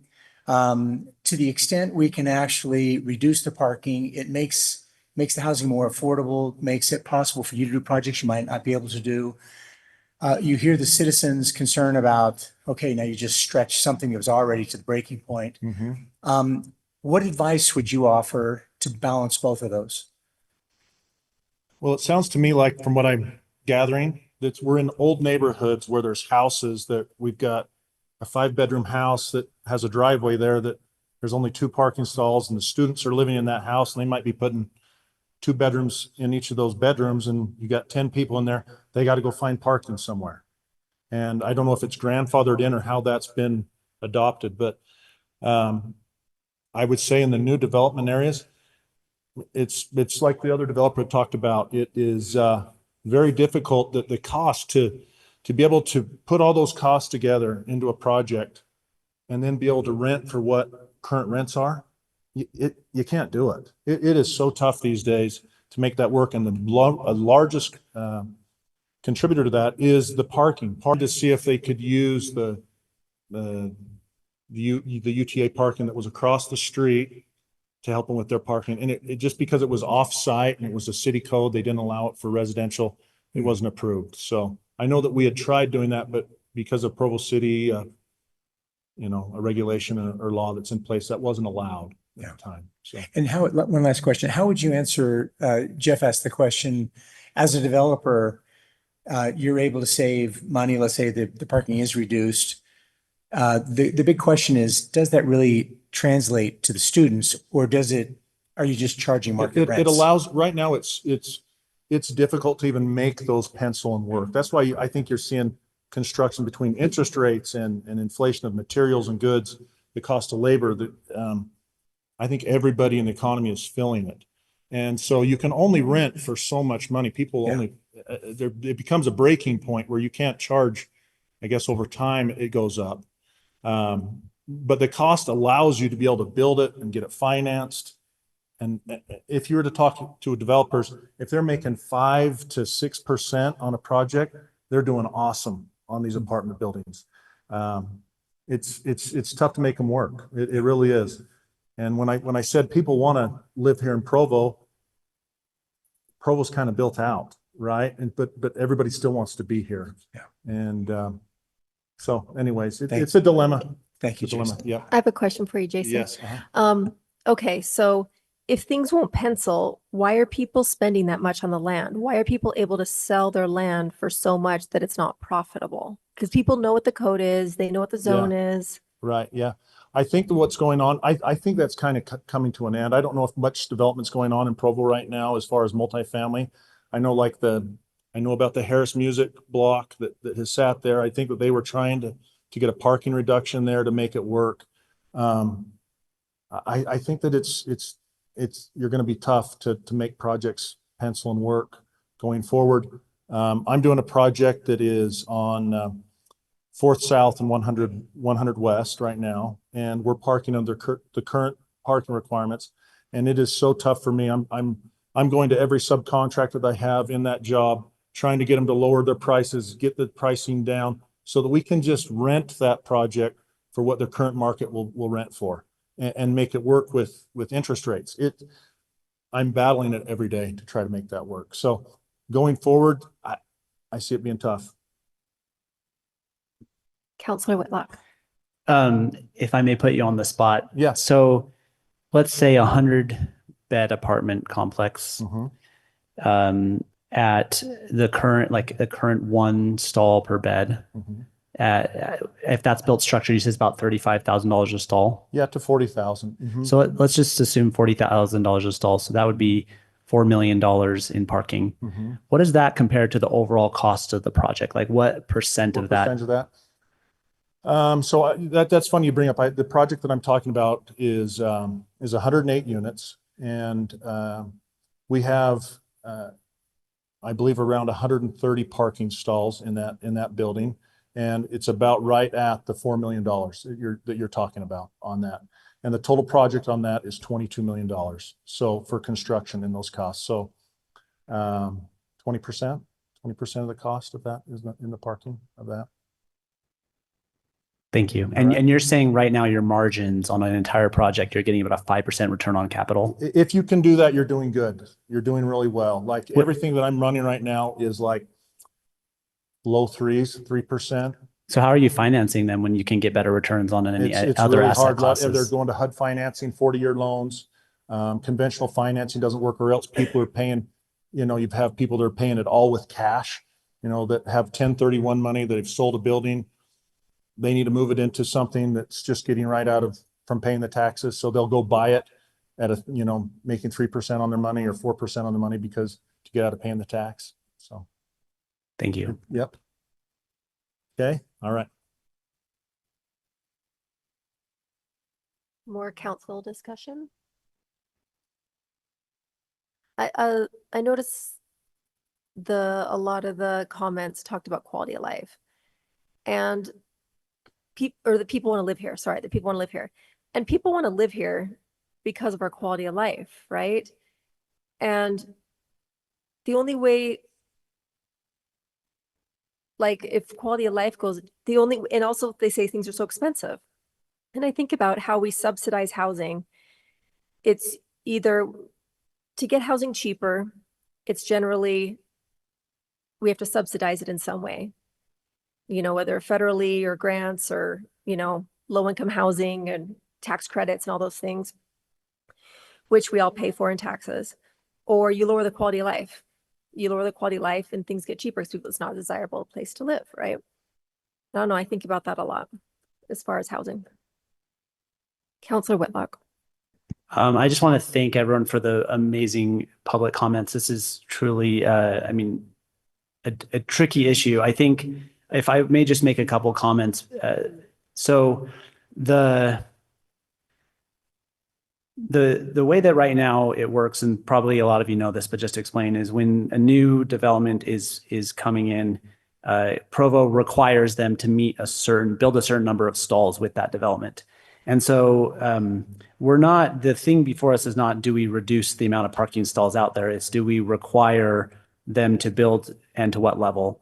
And what we heard from this back and forth exchange is there's a lot of kind of old housing stock around campus. Some of those are beautiful historical homes, as was mentioned, but some of those are not. We have issues with black mold, health problems. Like the housing stock around BYU has not kept up at all with the increase in student population. As we just heard, the student population on BYU has increased. We definitely understand that, or at least I should say, I understand the concerns with everyone needing a car in many places. And I think that's the truth. What I'm curious about is actually if we are able to redevelop some of these areas where they are underparked because they were developed in older time periods, when they're like the house example, a house was originally one family, but now it's 5 students with 5 cars. Like that's actually underparked. And so by redeveloping it, you might actually create more parking spots. So that's some of the data questions that I think I have, and I'd like to see answered before moving forward in a broader way. And then of course we have a cost of living crisis for many people. I know many students who struggle to just make the rent, who struggle to pay for their basic expenses, and that concerns me a lot, is trying to create places where people can afford to live.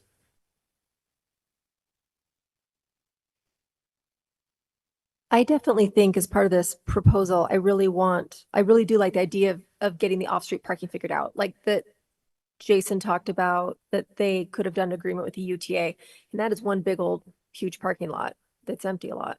So I do think that should be figured out, something like that. I really do like that idea.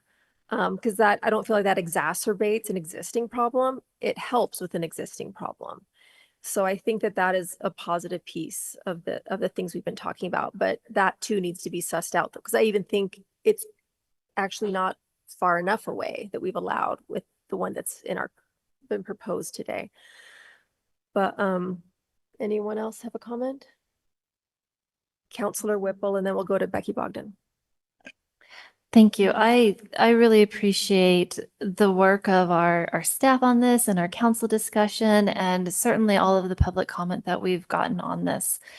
I do think that there are a lot of good ideas worth exploring, and this proposal has sparked a really good conversation about this. There may be some areas where this exact proposal, like redefining the BYU parking, would be appropriate.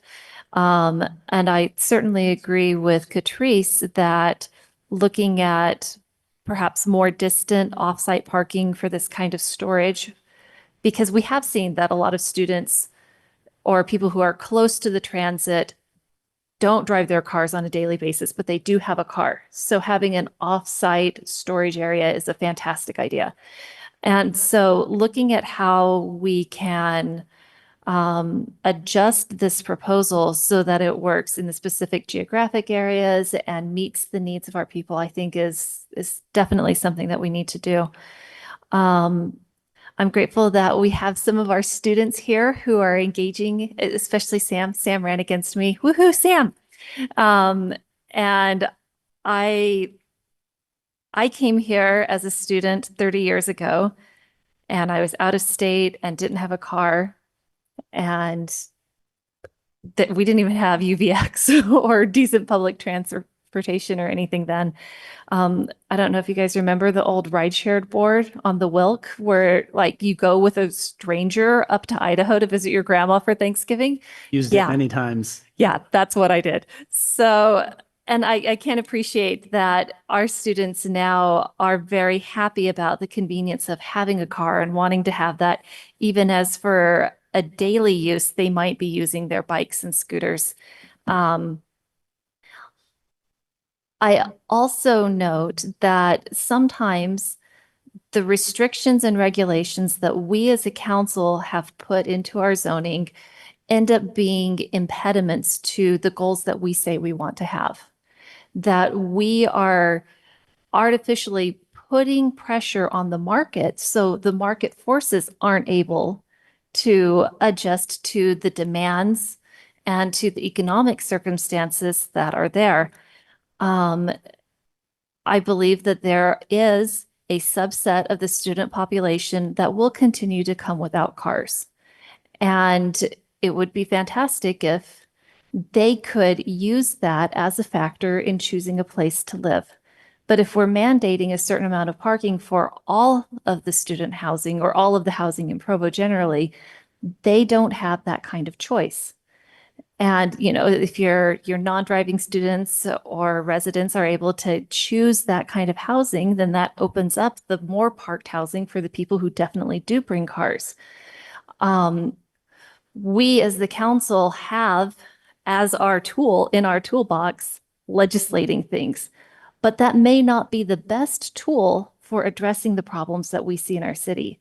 And so being open to collaborate with other actors may be more effective at getting the solutions that we want.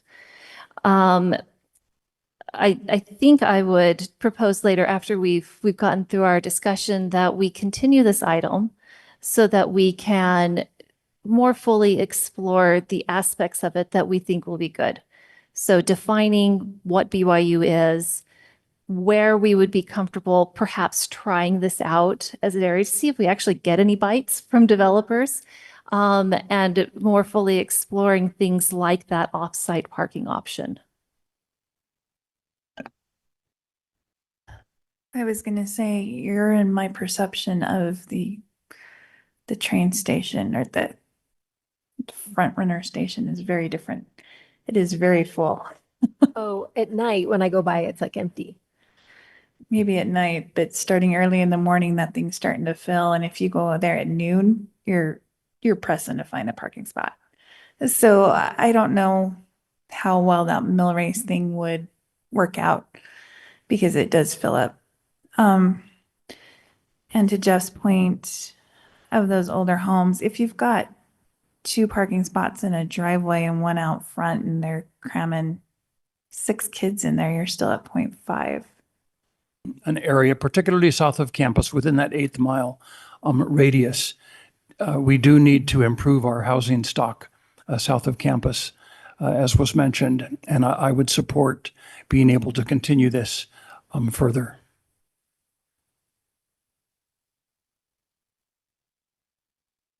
Councilor Christensen. Yeah, kudos to anyone who went through both of these conversations. Thank you for your patience. I don't support this ordinance as written. And I do support finding some sort of solution. This isn't an easy one, and there's always unintended consequences. We've got to look at both sides of the coin. And I think this falls short of that. And I think we can come up with something. So I also support a very measured, a very specific test to see what's actual instead of what's hoped for. Do we have a motion? Yeah, I'll move that we continue this item so that we can have further study on it. We have identified several different areas of study and of potential compromise and path forward. Brian, or Kevin, is it necessary that I re-articulate? We're going to get, my suspicion is we're going to get further direction from leadership and from the issue tracker as we go forward on this. Excellent. Well, then I'll just continue it, and I won't include a date because we will issue tracker it if we see that it's not moving, and we'll bring it forward that way. Yeah, I would second that. All right, any discussion on the motion? All right, we'll take a vote on the motion. Councilor Christensen. Yes. Councilor Whitlock. Yes. Councilor Bogdan. Yes. Councilor Hoban. Yes. Councilor Whipple. Yes. Councilor Garrett. Yes. Councilor McKay, yes. So that passes 7-0. We'll continue that item. All right. Next, an ordinance amending Provo City Code regarding the requirements of an agricultural protection area. And this is going to be presented by Jessica Danicki, our city planner. Thank you, Council. We'll see if the clicker lets me move forward this time. So our proposed text amendment this evening is to reduce the area requirement for the agricultural protection area from 5 acres. Nope, doesn't like me again. From 5 acres to 1 acre. And then it's also to remove the requirement to be a part of the Greenbelt tax benefit. To bring up some of the discussion in Planning Commission for those who watched that meeting. There was question about the size requirement for the Greenbelt tax amendment or Greenbelt tax benefits. There are 2 different tax benefits. Greenbelt is 5, urban farming is 1 acre. We're not going to, in this proposed text amendment, require that a property is receiving any tax benefits. Our only requirement will be that the proposed agricultural protection area meet the requirements from state code. These are the requirements that a property has to meet by state code before it is approved to be in an agricultural protection area. And then here are the benefits of being in an agricultural protection area. Are there any questions? Thanks, Jessica. Any questions for Jessica? Thank you. All right, we will do public comment on this item. Any public comment on this item? And this is Jenny Smith, and she lives in Provo. I'm coming She's as a also mem- on the Ag Board, yes. That's what I'm coming as a member of the Provo Agriculture Commission. Angela couldn't be here, and so I'm speaking for her. Just a couple comments from our perspective from the Ag Commission is the smaller acreage allows for for a couple of different kinds of people. I mean, it could be other kinds of people as well, that could, excuse me, allows them to be engaged in farming in a certain way. So for young farmers who want to start small and affordable, we need young farmers. We don't need the old people to die out and have nothing left. Those whose property was once part of a larger farm and they have a smaller remainder and they want to remain in that. They have the experience, they have the desire, and they want to stay there. And a larger farm with a smaller satellite parcel. So that you know, it has a certain appeal to certain people. The APA protects farmers in the way they've been explained. It also protects neighbors and the city through the process because there are several filters that have to go through. First of all, the state law requires that they have to be an agriculture area, so that's you know, narrows it down or leans it out. City zoning directs what can be done in that agriculture area. The approval process involves public notice and public meetings where neighbors or neighboring property owners can have, if there was something crazy going on that farm, they can talk about it. It can be part of the process.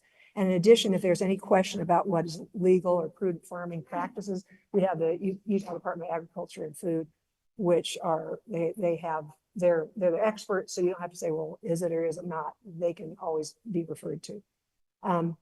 So Provo City is covered as a city, the neighbors are covered, the farmers are covered. So I think it's a win-win.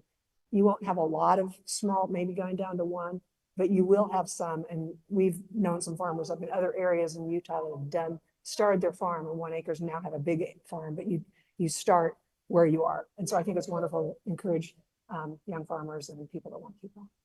Thank you. Thanks, Jenny. Any other public comment? On this, I've got a son who'll be doing it. And the state APA laws, county still adheres to that 40 acres. Did that answer your question? That does. And also, are you guys going to start a food stand by your house? Is that what I've heard? A fruit stand? That's next on the list, to be a farm store.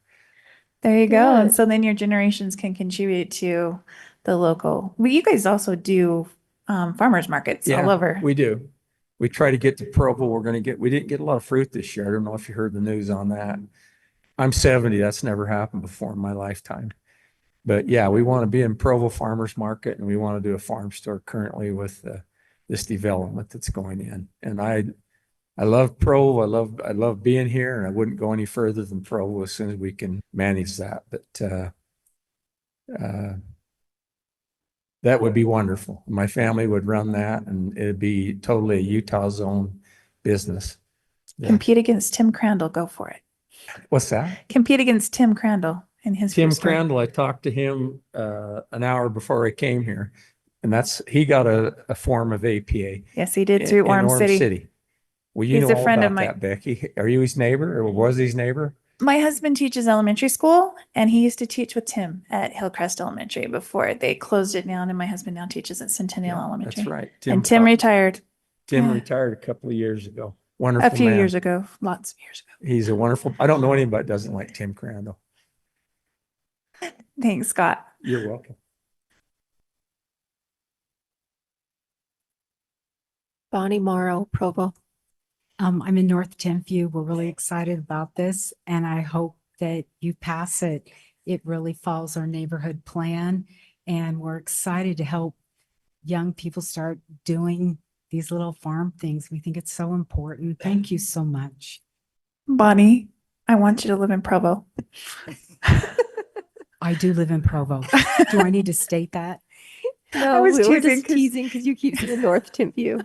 Well, that's where I am. I know you are. North Timpview, Provo. But I'm not.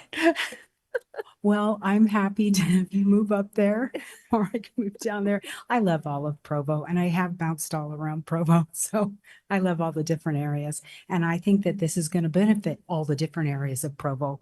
So I really appreciate you considering it. Thank you so much. Okay, council discussion. Councilor Christensen. I'm very supportive of this. Self-reliance in terms of agriculture is such an important thing. To be able to have fruit that comes a mile or two away instead of from the Philippines is always a good idea. And so I support this and think this would make a meaningful difference. Councilor Whitlock. Yeah, I actually have one question, if I may ask about this. I assume that whatever we allow in agricultural zones, such as agritourism type things, could also qualify for this. So agritourism's slightly different. The Okay. agricultural protection is specifically relating to, no, I can't go back, just kidding. It does say that it has to be in, forward one. In an agricultural use and the definition of that Okay, I agricultural see. use. It doesn't account toward agritourist type Yeah, uses. correct. Okay. Thanks for clarifying. I will say I love this idea for the reasons Councilor Christensen mentioned. Also, just giving people opportunity to use their land as they'd like to, and their property rights without being forced by the city's plans to do other things. I think that's really important. Yeah, we love open space. We've done a lot of conservation easements lately, and this is just another example of protecting farmland, open space. It improves the quality of life for all of us. Councilor Whipple. Yeah, and can you imagine if we'd had something like this in place 10 or 15 years ago, and how the west side would look different right now with some of the roads and things that have gone through. But I'm really hoping that we have property owners who are saying, yeah, we want to adopt these agricultural protection areas for our space. And I'm fairly confident that our city will work with them to help get those protections onto their properties as they choose to do it. All right, we'll take a vote on the implied motion. Councilor Whitlock. Yes. Councilor Bogdan. Yes. Councilor Hoban. Yes. Councilor Whipple. Yes. Councilor Garrett. Yes. Councilor McKay, yes. Councilor Christensen. Yes. And that passes 7-0. Next, an ordinance rezoning property at 5450 North Canyon Road from A1.5CH and OSPR to A1.1CHPD and R1.20CHPD and RACHPD zones. This is in the North Timpview Neighborhood, and this was presented by Jessica Danicky. Thank you. Yes, so we have a multi-zone rezone before you now. And the clicker still hates me. So we have, hey, Kevin? Okay, cool. No, you're good. Okay, so we have a proposal. Originally, it came in at 155 acres. That area in green has since been removed, and it's bringing it down to approximately 152. The current zoning, as was mentioned, is open space and agriculture. The general plan is proposing for agriculture and residential, and the Northeast Neighborhood Plan is proposing for residential agriculture and agriculture as future land uses. The proposal, the area in blue is A1 or agriculture with a minimum of 1 acre lot. The area in green is the area that's proposed to be R120, and the area in orange is the area proposed to be the residential agriculture.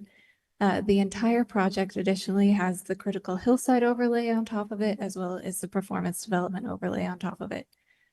So it's very involved. With the reduction of the 3 acres from the R120 area, the allowed maximum unit count of their lives to explain the history of the land and the neighborhood, the character of the neighborhood. And we've taken the time to listen to them and spend time with them and understand. So those leaders that are part of the TAC and other groups that lead these neighborhoods, we listened to what they had to say through this annexation process. So thank you to all of them for all the time that they spent with us.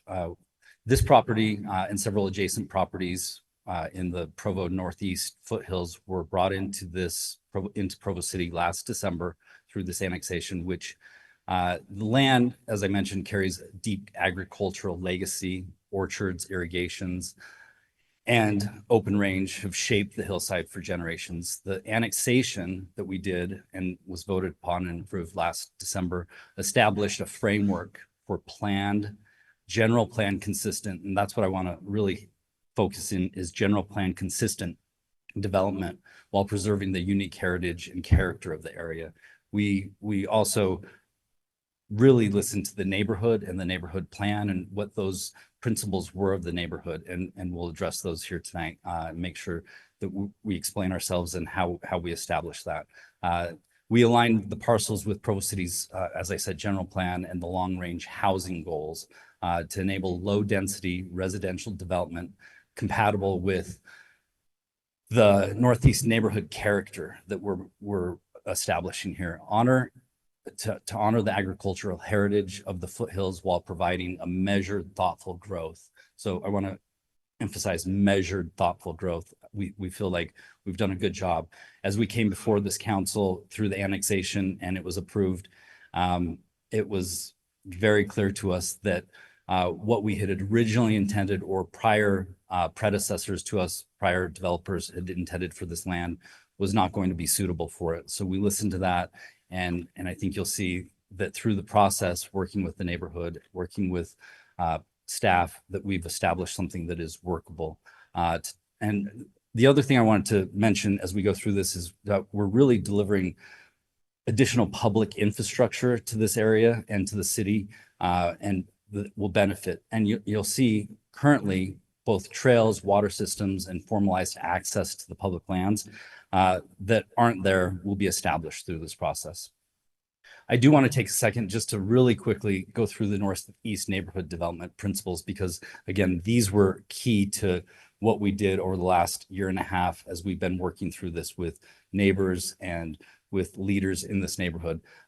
Preserve neighborhood character, respect the integrity of agricultural heritage, support infill development that fits the neighborhood, identify and mitigate development difficulties, establish a connected and safe road network, preserve and enhance trail access and open space, and reinforce the area as a gateway to the city, being at the mouth of Provo Canyon.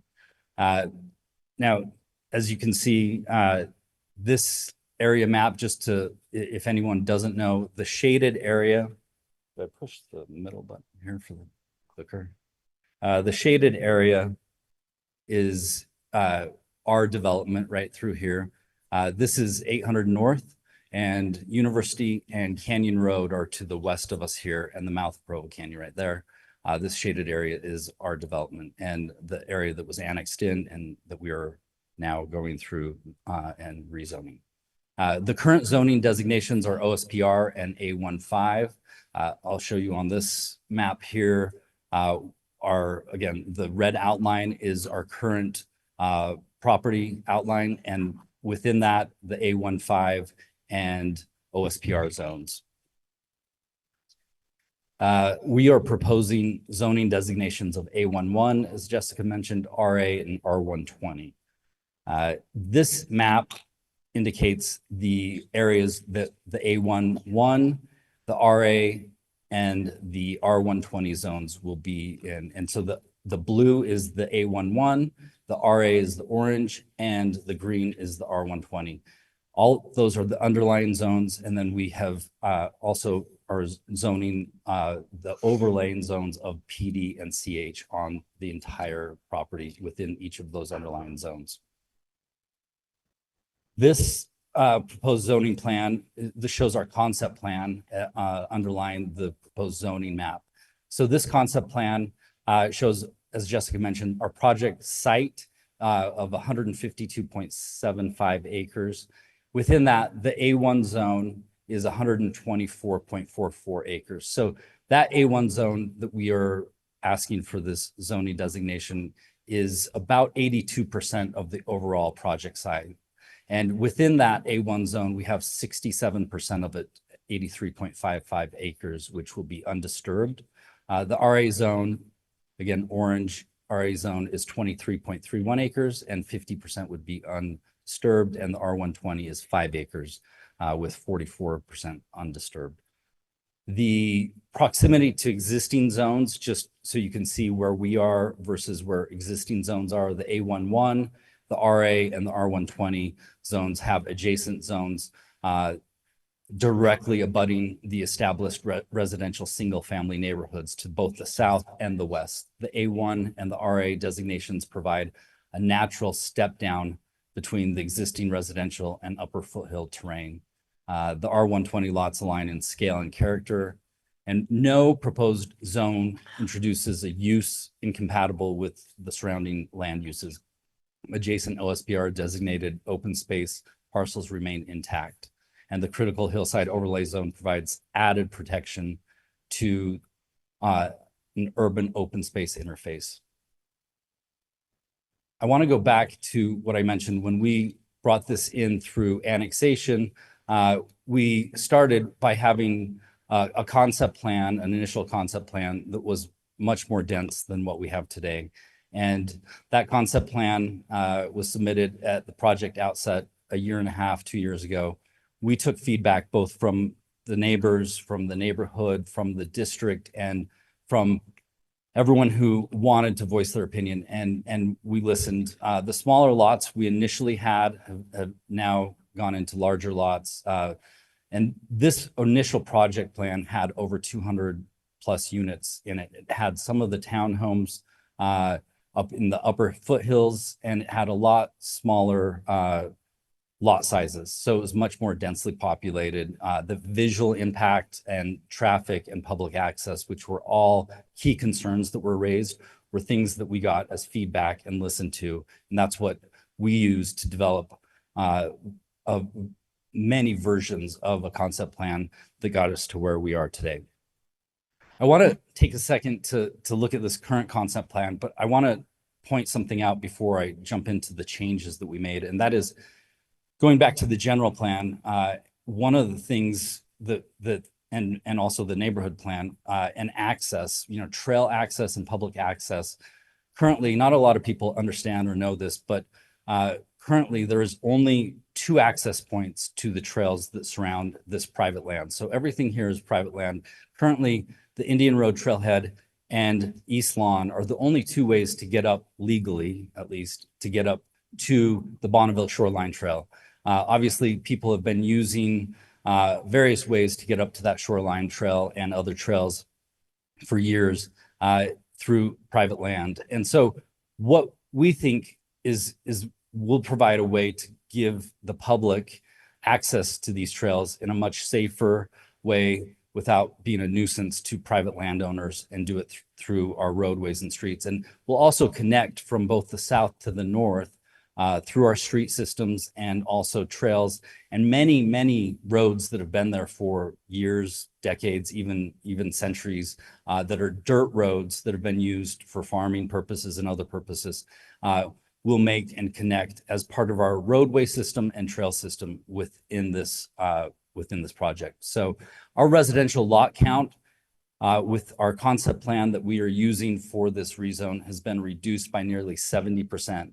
So we have larger lots and the locations reducing visible change to the hillside. So any of you who have been up there and those of you who haven't, there are some very flat areas throughout this hillside.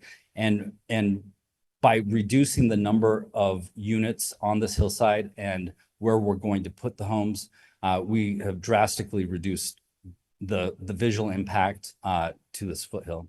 The public, as I mentioned, the public trail corridor from both the south boundary to the north edge will be defined.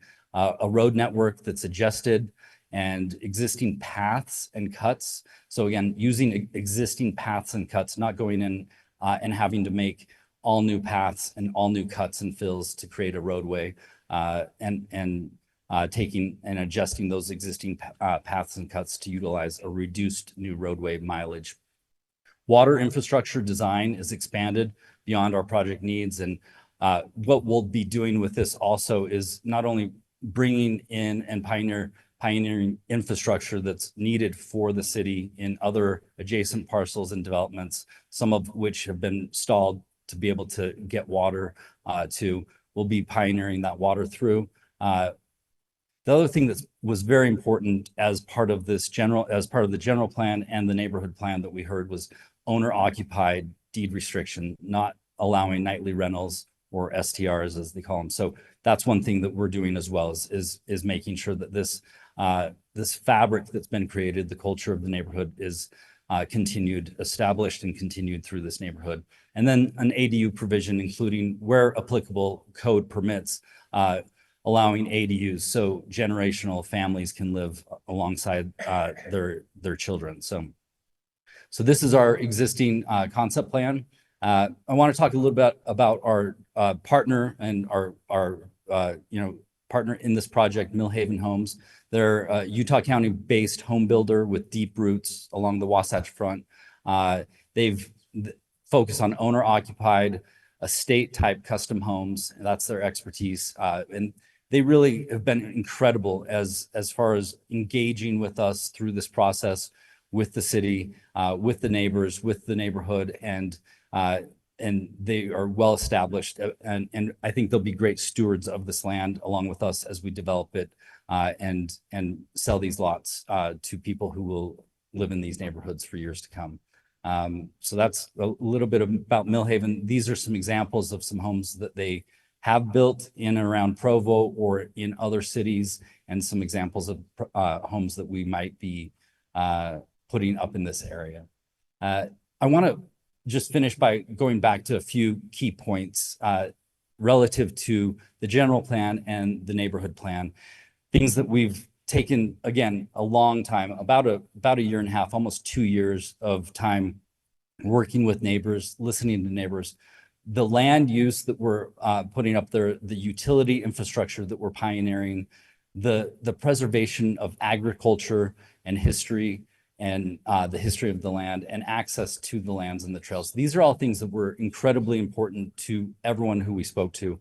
And we listened to everyone, and we are so grateful for the opportunity to be able to be part of this development and do something in this area that is reasonable, that is sustainable, and that will work for the area and for the adjacent landowners and neighborhoods. So excited to move forward with this rezone and happy to answer any questions. Thanks, Riza. Yeah. Do you have any questions for Riza? No questions, Riza. Thank you. We'll move this item to, well, wait, we will do public comment on this item first. So any public comment on this item?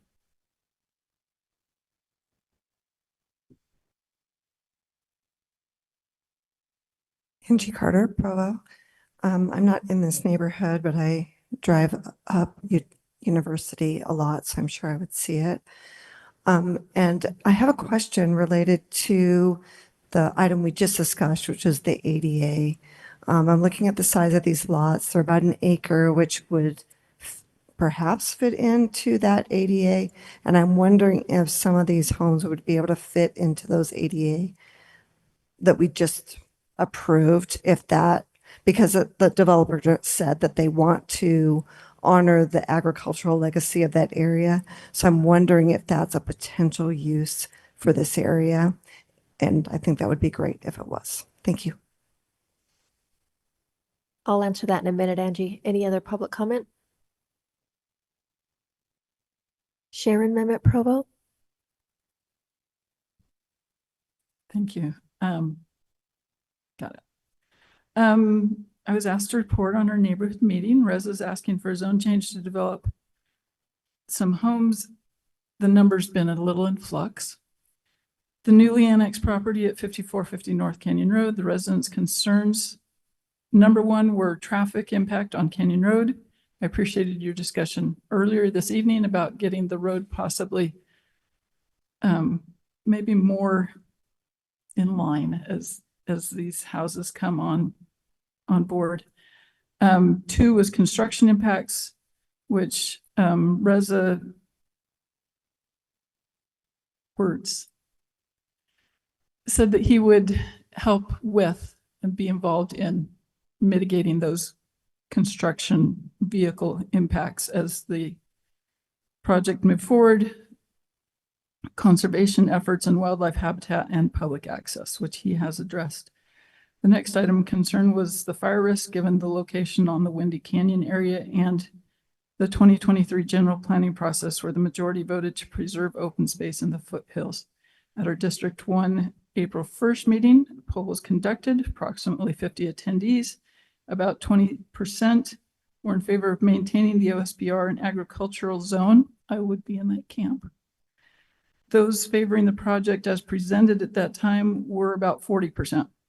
We're glad that this developer seems more willing to work on the less dense project with larger lots because it has a smaller impact. Some of you will recall that many years ago, we had another developer with more dense development, and this project is far superior to that one. And that was felt in our meeting. The proposals that we've heard about developing a way to be able to hook up to the trails in the future is very much appreciated. The developer seems quite willing to work with us, if we heard correctly, to help with the cost of needed infrastructure as well as maintaining access to those improved trailheads. We appreciate that he doesn't want to gate it, which will maintain public access. We did tour the area with him to see exactly what was going on. He's sensitive to disturbing the hillside, and we appreciate that. We feel that this proposed plan is in line with the current general plan and the North Timpview area plans. Comments from neighbors at that meeting were that they like the clustering to allow more open space to be maintained. Thanks, Sharon. Could I ask a question, Sharon? Sure. So I just want to make sure I understood. You said the vote of the neighborhood meeting was how much in support and how much not? There was only about 50 people in the room, but about 10% like the idea of the open space that it's currently at. You recognize he has the option to ask you to do this. 40% were in favor of the project as it was presented. Currently proposed effectively. Yes.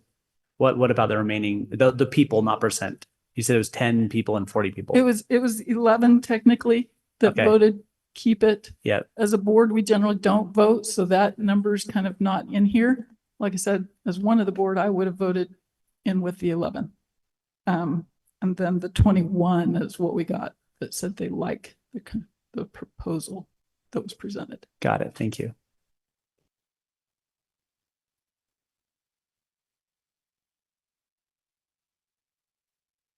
Hello, my name's Kyle Gillespie. I'm a Provo resident and also a landowner right in the center of this development. We own 13 acres and we're in full support of the rezone and this development. We all love Provo, and where else are you going to build? It's landlocked, right? This is really the only place that people could come back and or can build here. So also the big benefit is the access to the real open space. All of this property it's not really open space, it's private property, right? So you're not preserving that, it's someone's private property. So, but it gives us access to the real open space, which is the Forest Service land behind BST, things like that. So yeah, and just in support of this, and Reza and his group have done a fantastic job.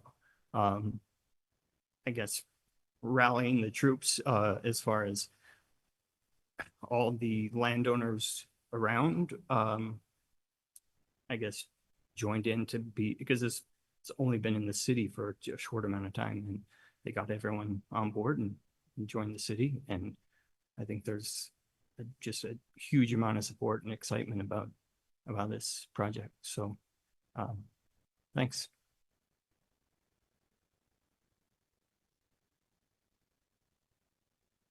Jenny Smith, Provo.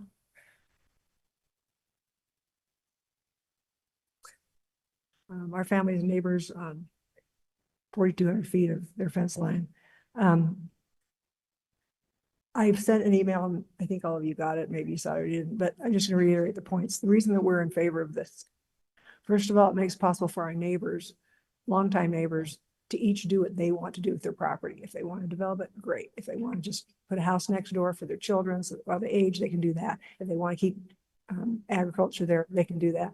But it gives them access with the roads and the water and that kind of thing to do what they want to do into the future. And there's like security for that.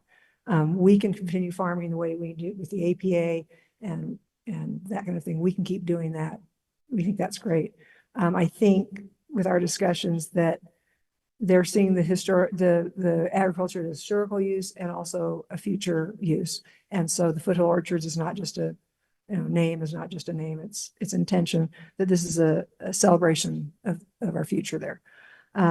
This proposal respects the realities of the hillside, puts the building in the interior so that the view is going to stay nice from below. And I think that's a good, respectful way to do it. We think that it promotes this mix of home types, which is part of when we did the TAC. It was important to us.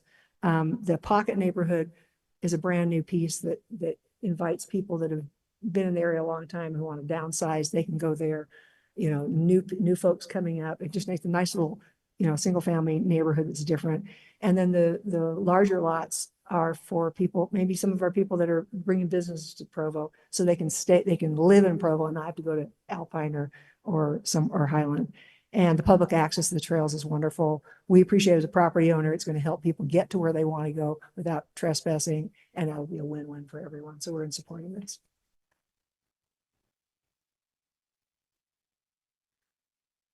Scott Smith, Provo.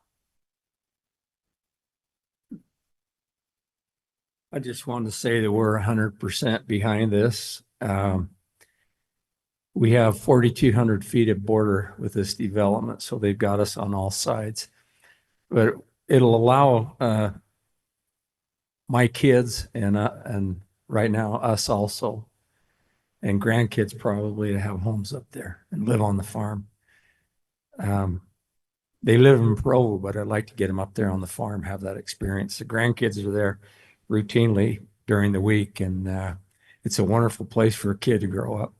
My dad, when we inherited this land, he and my mother's passing 37 years ago, asked a request, and he said, Scott, when you're all done with this, what you're doing, leave a place for the kids to play. And that'd be real important to me. And I know they've talked about trails and hiking, and there's beautiful, wonderful Forest Service land behind this.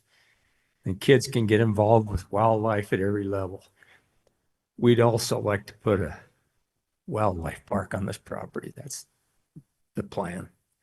We did have one time Canadian geese, 2 dozen mallard ducks, pheasants, and we plan to replant that and have a place that kids can play, not just my kids, but kids would come up. And Jenny taught school. She didn't say this. That was her career for 30-something years. We did first grade day on the farm. We were already doing this with 75 kids from Edgemont grade school, 3 grades. And I really appreciate the consideration the council gives to this opportunity. And I appreciate these guys. They're great men, and I hope. Thanks, Scott.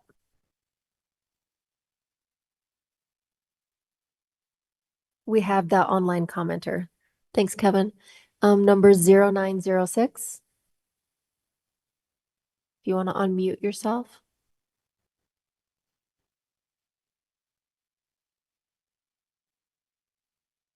Hello, can you? Yeah, we can hear you. Hello, can you hear me now? Yes. Great. I'm Daniel Sorensen. I live up in this neighborhood. I would love it if we could keep it as open space for forever, but I understand that stuff is going to develop and things are going to change. And so I'm not overly opposed to the development. My biggest concern is what's going to happen with the north end of Canyon Road. There's already not really space for people to walk up and down the hill there. And as we add the townhouses at the bottom of the hill and all of this development, there's going to be a lot more people walking the hill. I'm walking the hill every day with my dog, and I have to cross the road 2 or 3 times to get through so I can get down to the so I can cross over to the Provo River Trail. I don't know how we can solve that because you have the hill on the west side, the east side, and you have the drop off of the hill on the west side. And I don't know what the solution is. The drawings on the proposal show an arc going up through a hill that will, I think, possibly cut off access to a couple of homes that are already up in that area. And I'm just concerned that all of this, whatever, any solution is going to cause problems to the existing residents. And I wish there was I could think of an easy solution, but I just can't.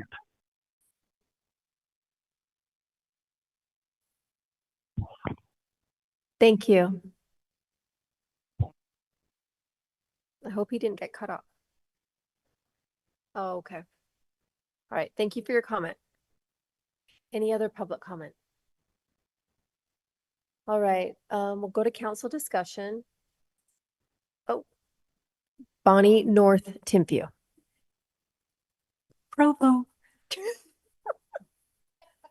I'm here to speak about the neighborhood master plan.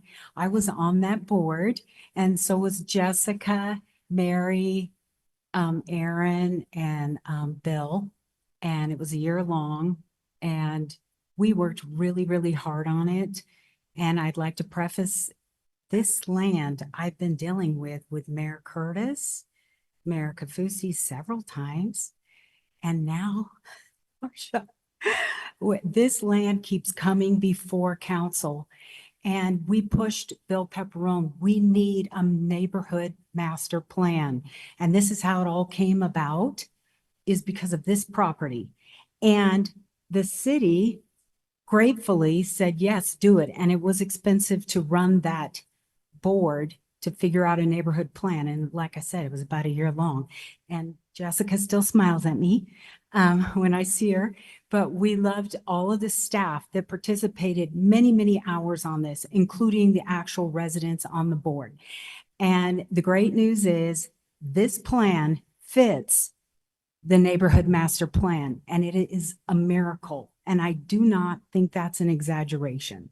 So I hope that you consider that the board, in conjunction, both staff and residents, work so hard on this. And I hope that you really consider that this is a home run for us. Thank you so much. Thanks, Bonnie. Angie, to answer your question, if it's in agriculture, they can do it. So some of this land would be agricultural. If it's not, they would need a zone change, and then they could do it with the ADA. All right. Council discussion. Councilor Gary Garrett. I wonder if we could invite our Public Works Director, Gordon, to share thoughts relative to the infrastructure required for this large development. Thank you, Gordon. Thank you. Gordon Haight, Public Works Director. I think the demeanor you've heard from the residents tell you a little bit how the public infrastructure went. This is very challenging. They have to build a water tank. They have to bring in water lines, sewer improvements, storm drain, and they have been ideal developers to work with. We've gone through the details. They've agreed to upsizing. We're working with them to make sure that this doesn't just work for their development, but works for all the other properties that's below that likely will develop over time. So they'll have the capacity there and it will help the entire city. So right now, preliminarily, the details are, we have a pretty good idea how it's going to look, but they still need to do the final designs, and that comes after the rezone. So did that answer your question? Yes, thank you. Hey, while you're up there, Gordon, do you know anything about when that road will be improved on, just the road going down from Canyon Road down to University? So I don't know the timing of that. So the UDOT put in the signal. We have a design of what that road's supposed to be. There's two developments that are taking place that are going to start causing that road to change. One is this project and one is the CERC project that was approved several weeks ago. I can't remember the timeline. And so when as they do that, we'll be looking at we hope that's a timing when we can get everything put together and that road change. So those two projects, this project And the city will be working to do that at that time. Are you going to be able to widen it with the constraints you have? Are you going to blow out the mountain next to it or what? The mountain is less of a concern. What we have there that's really troubling is we have a large water aqueduct that might have to be relocated. And that's the expensive thing that's kept us from doing it to this point. And so we're wrestling through that right now, but there are ways to get that fixed. So we're dealing with that now. Okay. Thanks, Gordon.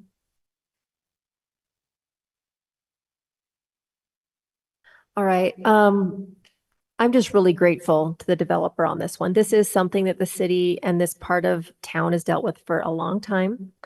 And this has been the best developer to work with in regards to really respecting the foothills, respecting the neighborhood plan, respecting the general plan, respecting the CHAWS, which is our critical hillside overlay. He didn't ask for any exemptions from that or any variations, and that's a big deal.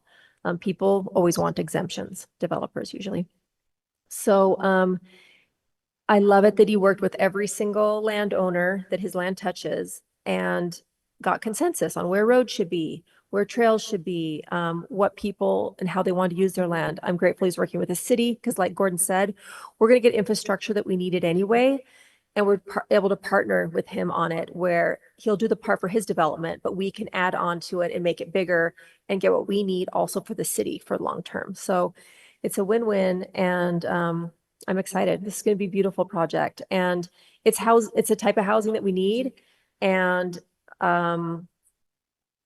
it'll be great. I'm excited about it. All right, we ready to vote? No, I have No. to say ditto. Oh, ditto. This is the approach taken by a previous developer is one of the reasons I'm sitting here on the stand. It was so bad. It was so egregious. It's the first time I think I ever went to a city council meeting because it was so offensive. So my son would say, this ain't that. This has been a very different experience. And starting with the neighborhood plan, the staff has been great to work with. Development Services has done a wonderful job. I think you guys have done a very good job at taking guidance and direction. So I would add to Catrice's comments. Thank you for doing a nice job. All right, we'll take a vote on the implied motion. Counselor Bogdan. Yes. Counselor Hoban. Yes. Counselor Whipple. Yes. Counselor Garrett. Yes. Counselor McKay, yes. Counselor Christensen. Absolutely. Counselor Whitlock. Yes. This passes 7-0. It's a long time coming. All right, next implied motion on a resolution approving the 2026. We're going to take a quick break. I'm sorry. I think people have to go potty. Stretch our legs. All right, we'll take 5 minutes.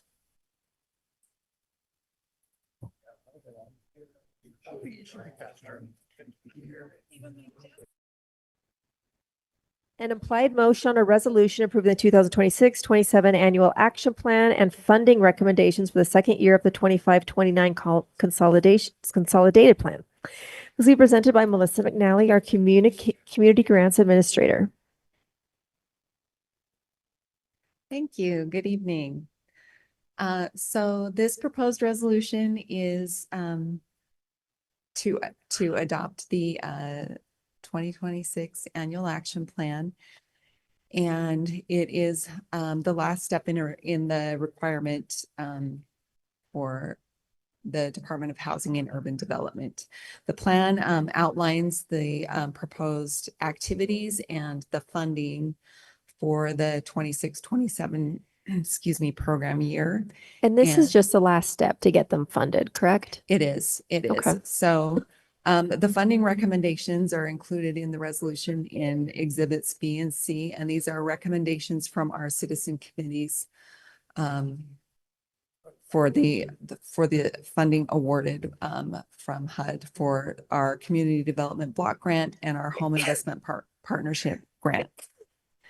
And do you have any questions for me on the annual action plan or on the exhibits, on the process, on anything? No. We appreciate you being brief. Thank you. We're well aware of this and we're glad the citizens decided and they do a good job. So are we ready to vote? All right, well, we'll do public comment. Yeah. So any public comment on this item? You thinking about it, Angie? Okay, all right. We are going to do a council discussion. Any council discussion on this item? All right, we are going to take a vote on the implied motion. Councillor Hoban. I'm impressed he stayed on as long as he did. Yes, sorry. Oh, you're Sometimes- still here. That's amazing, Sometimes it takes Travis. me a minute to get off of mute. You surprised me with calling on me first. Hey, I'm surprised you're still awake. Councillor Whipple. Yes. Councillor Garrett. Yes. Councillor McKay, yes. Councillor Christensen. Yes. Councillor Whitlock. Yes. And Councillor Bogdan. Yes. That passes 7-0. Next, implied motion on a resolution regarding year-end appropriations and transfers in the general parks and recreational capital improvements, airport justice court, ice arena, and golf course funds for the fiscal year ending June 30th, 2026. This will be presented by Kelsey Zarbach. And I'm so impressed all these directors have sat through all of this. And I'm sorry, this has gone so late. So we have 10 appropriation requests throughout the city. Sometimes there are unanticipated needs that surface after a budget has been adopted. At this point in time, we're at the end of a fiscal year. And so we're just trying to get a few items funded that some departments need in order to get through the end of the fiscal year. In other cases, revenues have come in higher than anticipated. And so departments want to utilize some of those revenues that they didn't have the expense side budgeted for. I can go through the items in detail, but they're all up there. For now, I'll just summarize. The total requests from general fund balance, which will pay for an economic development study, some fire equipment,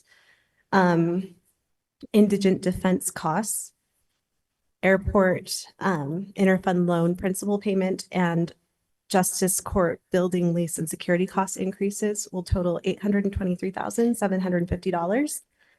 There's a request for city view enhancement and some AI for development services that will be funded with building permit revenue that has come in over budget. That's $200,500.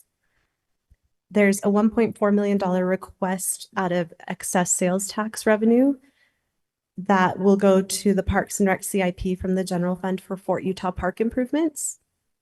And then the 8th request is the fire department has some payroll costs over at the airport that the airport will pay for with their revenues. That'll be $121,000. And then both ice sheet and golf course have had some revenues come in stronger than budgeted, and they have some equipment they'd like to buy and make some improvements to the golf course and so on. Are there any questions about these? Can go into more detail, and we have some directors here to talk about these. I do. I asked that the Parks and Rec directors answer these questions. So I appreciate them staying through this whole entire long meeting. You're responsible for that, Becky? I am. I did put out there about the Fort Utah Park, and I did get some public questions that I know I have some email answers, but I do want them answered here. So one of them is Annie Hinckley, John's daughter, is really worried about their irrigation connection. And so I need to get that addressed. I'd like it addressed in a public meeting, actually. I don't have the answer to that right now with me. Okay. I wasn't aware of that. John emailed me. He's been out. Yeah. He did email me, but I did want to ask that. He said that he took John for a tour back in December. And the current layout of that is okay with them, that it shouldn't disturb any of their connections from the Fort Utah Park, because that's where they get all their irrigation water. They have their turn down there. So that I want to make sure that we respect that going forward with Fort Utah. The other question that was online is, I guess, the boys baseball 7th to 9th grade is at Sunset. And they feel that park is not up to par to play on. Will adding the extra parking at the parking lot open up fields for play that maybe they could move those kids back, or how would that affect that? I'd have to look into it to give you a completely accurate answer, but I don't think adding parking would really change field availability without expanding or adding more fields. More fields. So we can look into it and see if that does help, but I don't think the parking availability really affects the scheduling of fields currently. Okay, I appreciate that. We might have to bring in some concerned parents and maybe have a meeting so that you guys can Sure. work through things through that baseball program. Yeah, happy to. But those are the questions that I'm getting online. Okay, thank you. Other than that, most of the comments I got were very supportive. There were only like a couple that felt like all overages need to be paid to debt instead of to other things. But most of that, people are totally excited. They say they have to park 3 blocks away, but they're totally excited and supportive. So thank you. Thanks.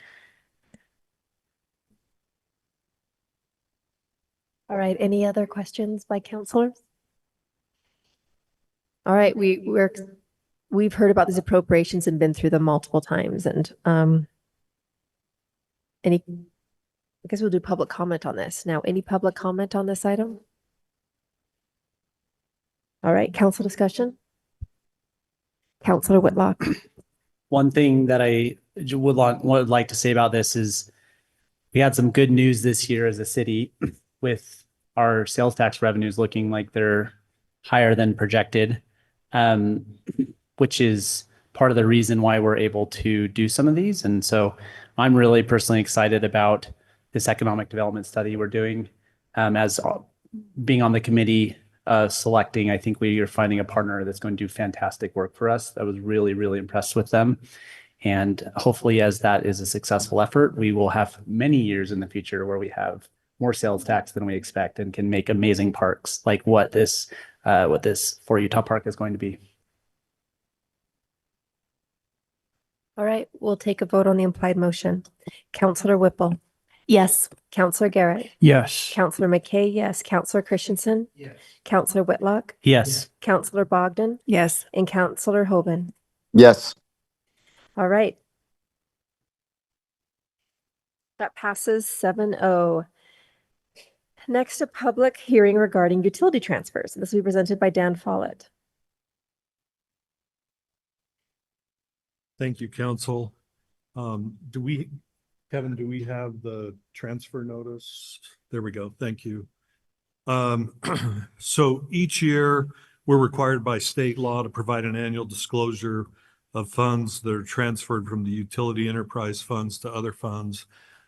This notice goes out to all utility ratepayers in Provo City. And we're also required to hold a public hearing, which the council plans to hold in just a few minutes here regarding these transfers.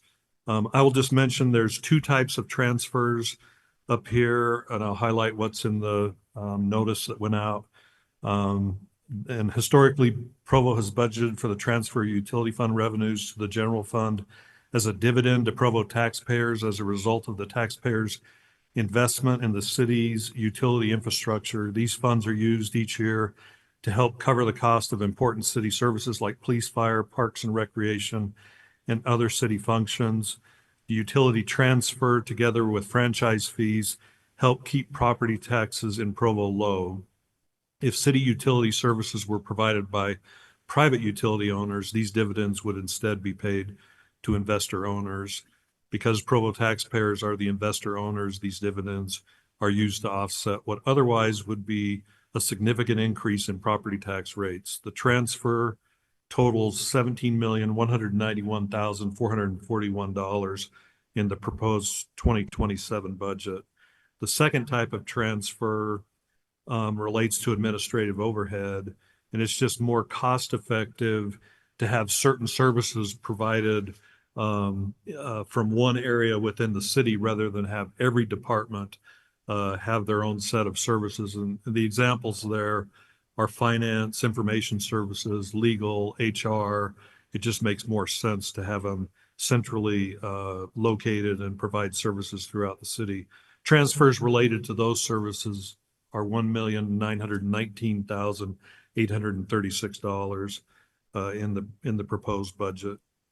Are there any questions? Any questions for Dan? No, thank you. Thank you. All right, we'll open this item up for public comment.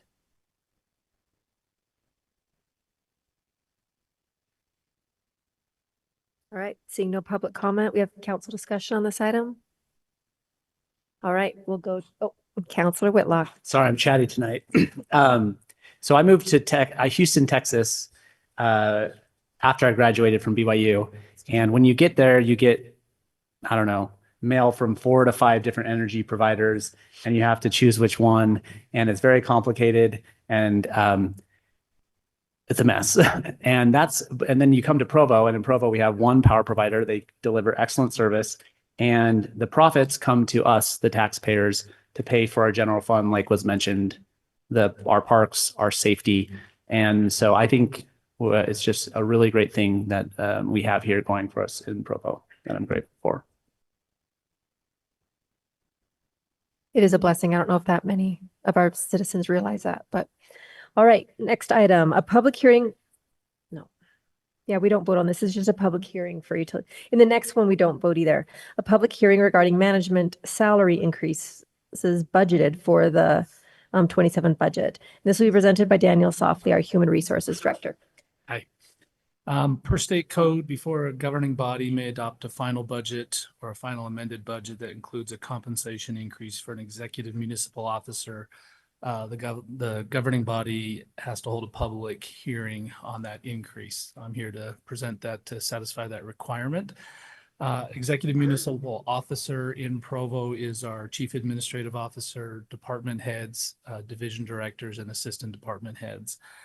For fiscal year 2027, all executive employees are in the proposed budget would receive a 2.5% merit, and whatever the proposed COLA amount is. Currently, I think budgeted at 2%. For the public wants a full list of all executive employees that's published year round at provo.org under the human resources page. So any questions? Any questions for Dan? Thanks, Dan. Any public comment on this item? All right, see no public comment. We'll go to council discussion. Any council discussion on this? Jeff? No? I'll keep my mouth shut this time. Okay. All right, next item. An applied motion on an ordinance adopting a budget for Provo City Corporation for the fiscal year beginning July 1st, 2026 and ending June 30th, 2027 in the amount of $316,081,674. This is presented by Kelsey Zarbach. Thank you. So tonight is the second of 2 public hearings for the proposed budget. And just to give the public a little background, the budget was initially presented to council on May 5th. And there was the first public hearing 2 weeks ago on June 9th. The budget has been and is still available on provo.gov if you go to the finance page or through the transparency portal.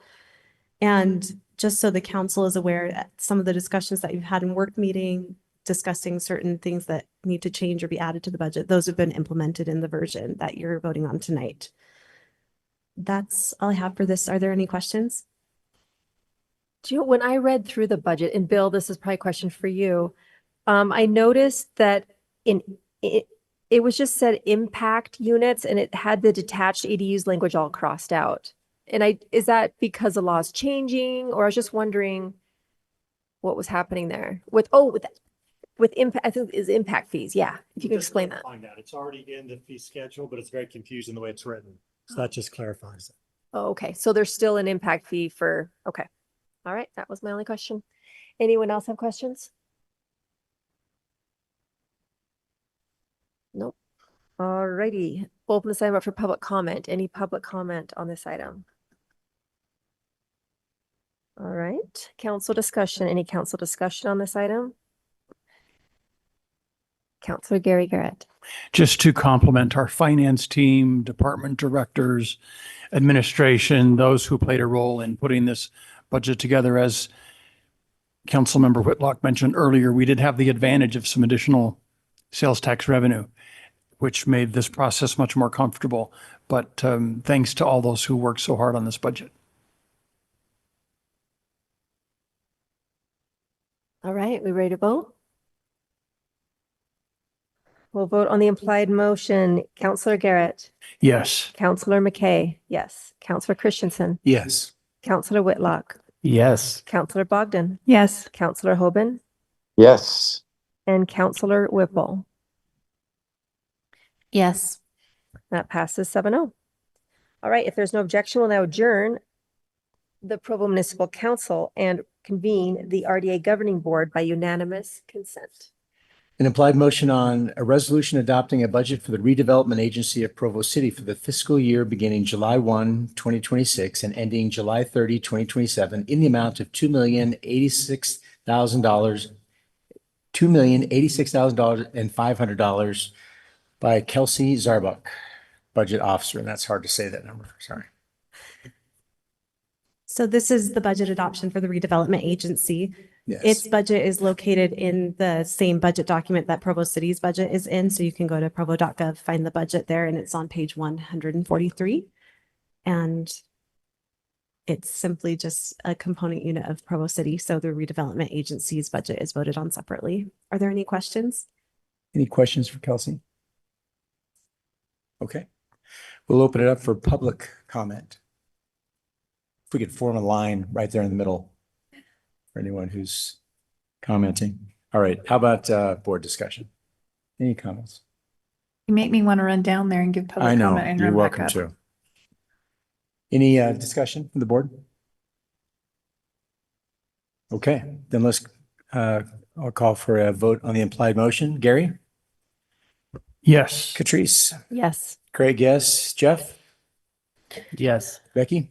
Yes. Travis? Yes. And Rachel? Yes. And that's 7-0. That passes 7-0.